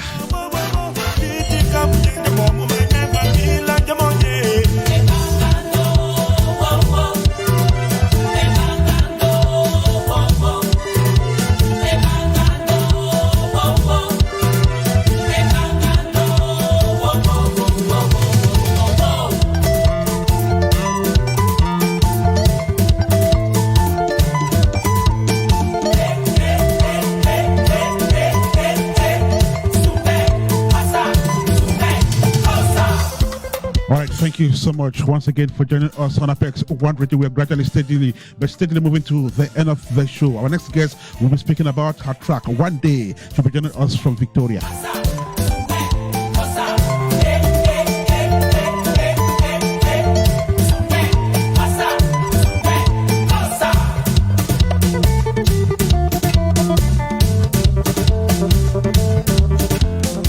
All right, Gilo and that beautiful piece of music released in 1986, the titled Cuckoo music, which I'm dedicating to all the fans of Apex One Radio situated all over the world. So it's exactly 27 minutes to 12 here in the studio of Apex One Radio in Victoria. Should be 5:33.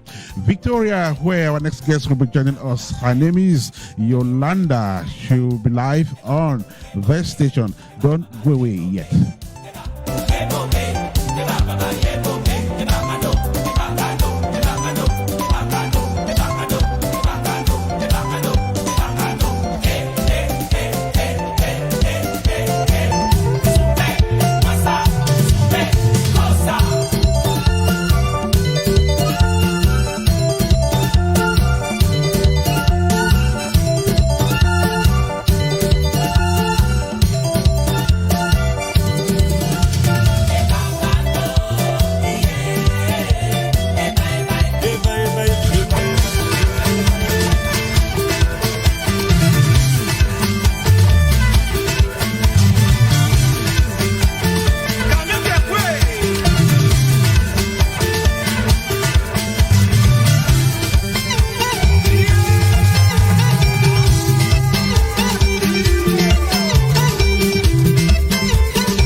Just before we run off this edition of the show, I think it's time for us to vote thanks to the people who've made African Fiesta tick so far. First, I want to say thank you so much, Mbole Kane. Mbole Kane is in New Jersey. She is the CEO and founder of the Hot Gem blog, which is the best in Africa as far as the Monte Digital Media Award is concerned, and the African Entertainment Awards USA 2020 is concerned. So Mbole has been very, very supportive to this station and of course to this show. Thank you so much, Mbole Kane. Thank you so much, Glam Queen. You are also one of those who have stood, behind this show and this station. Some very nice people, of course. Benoit, Juven Binajem is one nice guy as well. He's been, an inspiration for the past couple of months on this show. Thank you so much, my very good friend and brother, Ken Shalim Monet. You are in Minnesota. Ken is resource person in charge of art and cultural issues on Apex One Radio. Solange Eno is in Maryland. She's also been very, very supportive and inspiring as far as African Fiesta is concerned. Belta Fonjong is in Cincinnati. He's also been a wonderful supporter of the show, just like Marine Dakwe, the manager of the Sea Boys, who is in Minnesota here in the United States of America. And so it's exactly 23 minutes to 12 here in the studio of Apex One Radio. We've had a technical hitch, reason why we cannot get through to Yolanda, who has been on standby at the banks of the Atlantic Ocean in Victoria, ready to tell us about One Day, her latest track. We'll definitely do that in the next edition of African Fiesta here on Apex One Radio. And so it's been a fantastic journey with all of you out there. We can't thank you enough. So we had on the show today Ngang Noella Echick, who joined us from Kuwait to talk about her YouTube channel and of course her mission to have people live healthy lifestyles. Ngong Sandra was in Boyan She is a poet, and we had the opportunity of listening to two of her beautiful poems on their show. Sharon Jonah was also on their show today from Victoria. Thank you so much, Junda Morris Kennedy, who's just back from Ghana, where she's been doing the 2020 Runway Ghana International. Thank you so much for that. Then Gobina Boris was here as well to tell us about his fine arts. We'll be rounding up.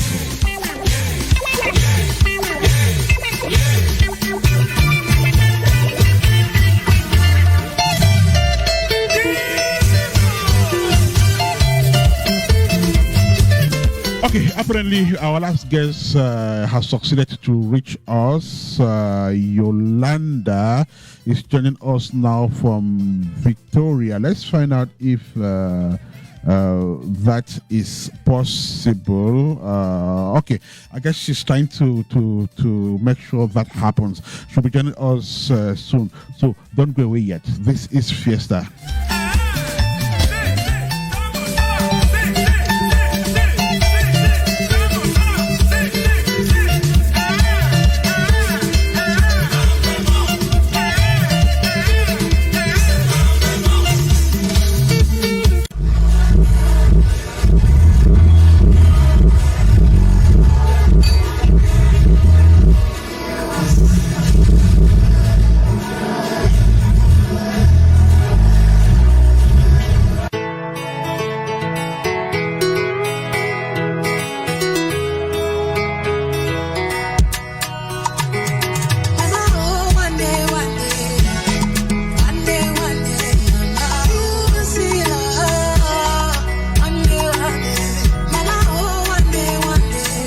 Our last guest is struggling to reach us. Yolanda will be joining us shortly here on Apex One Radio and of course on Fiesta. And when she comes on the airwaves, One Day, which is her latest track, will be our topic of discussion. Don't go away yet. Every time you give everything you have, you give everything you want. For the one you say you love.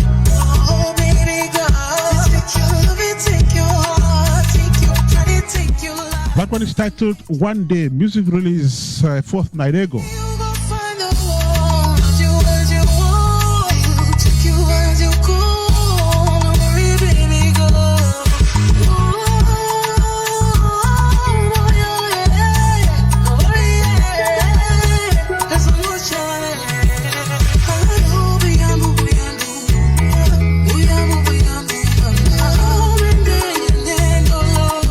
Music whose video is directed by Dr. Ken Stevens.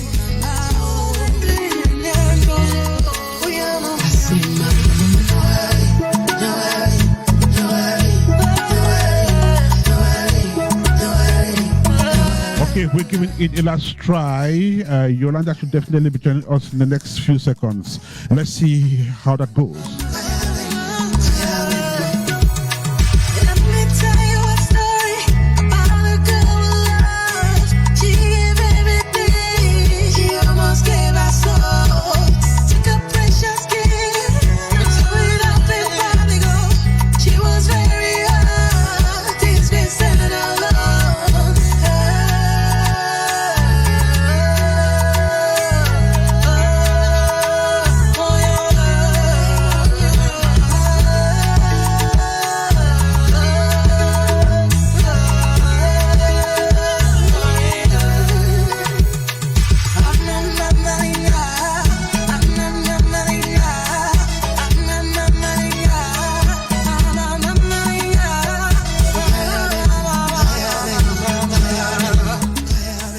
One Day, beautiful piece of music there, which has brought the time to 18 minutes to 12 here in the studio for Apex One Radio. In the absence of our last guest, due to technical issues, we've come to the end of African Fiesta, the edition of the 2nd of January 2020.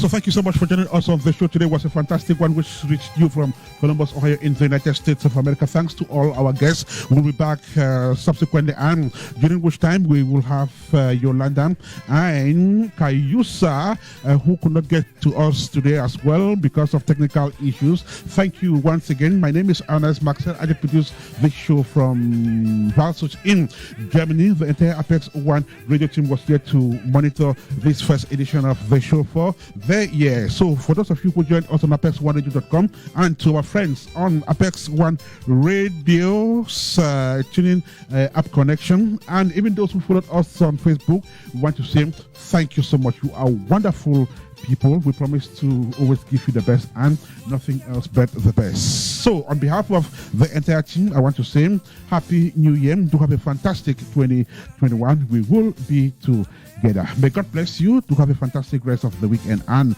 until we meet in the next edition, my name is Ernest. Bye bye for now. Ciao. Merci. We are gone. See you. To God be the glory.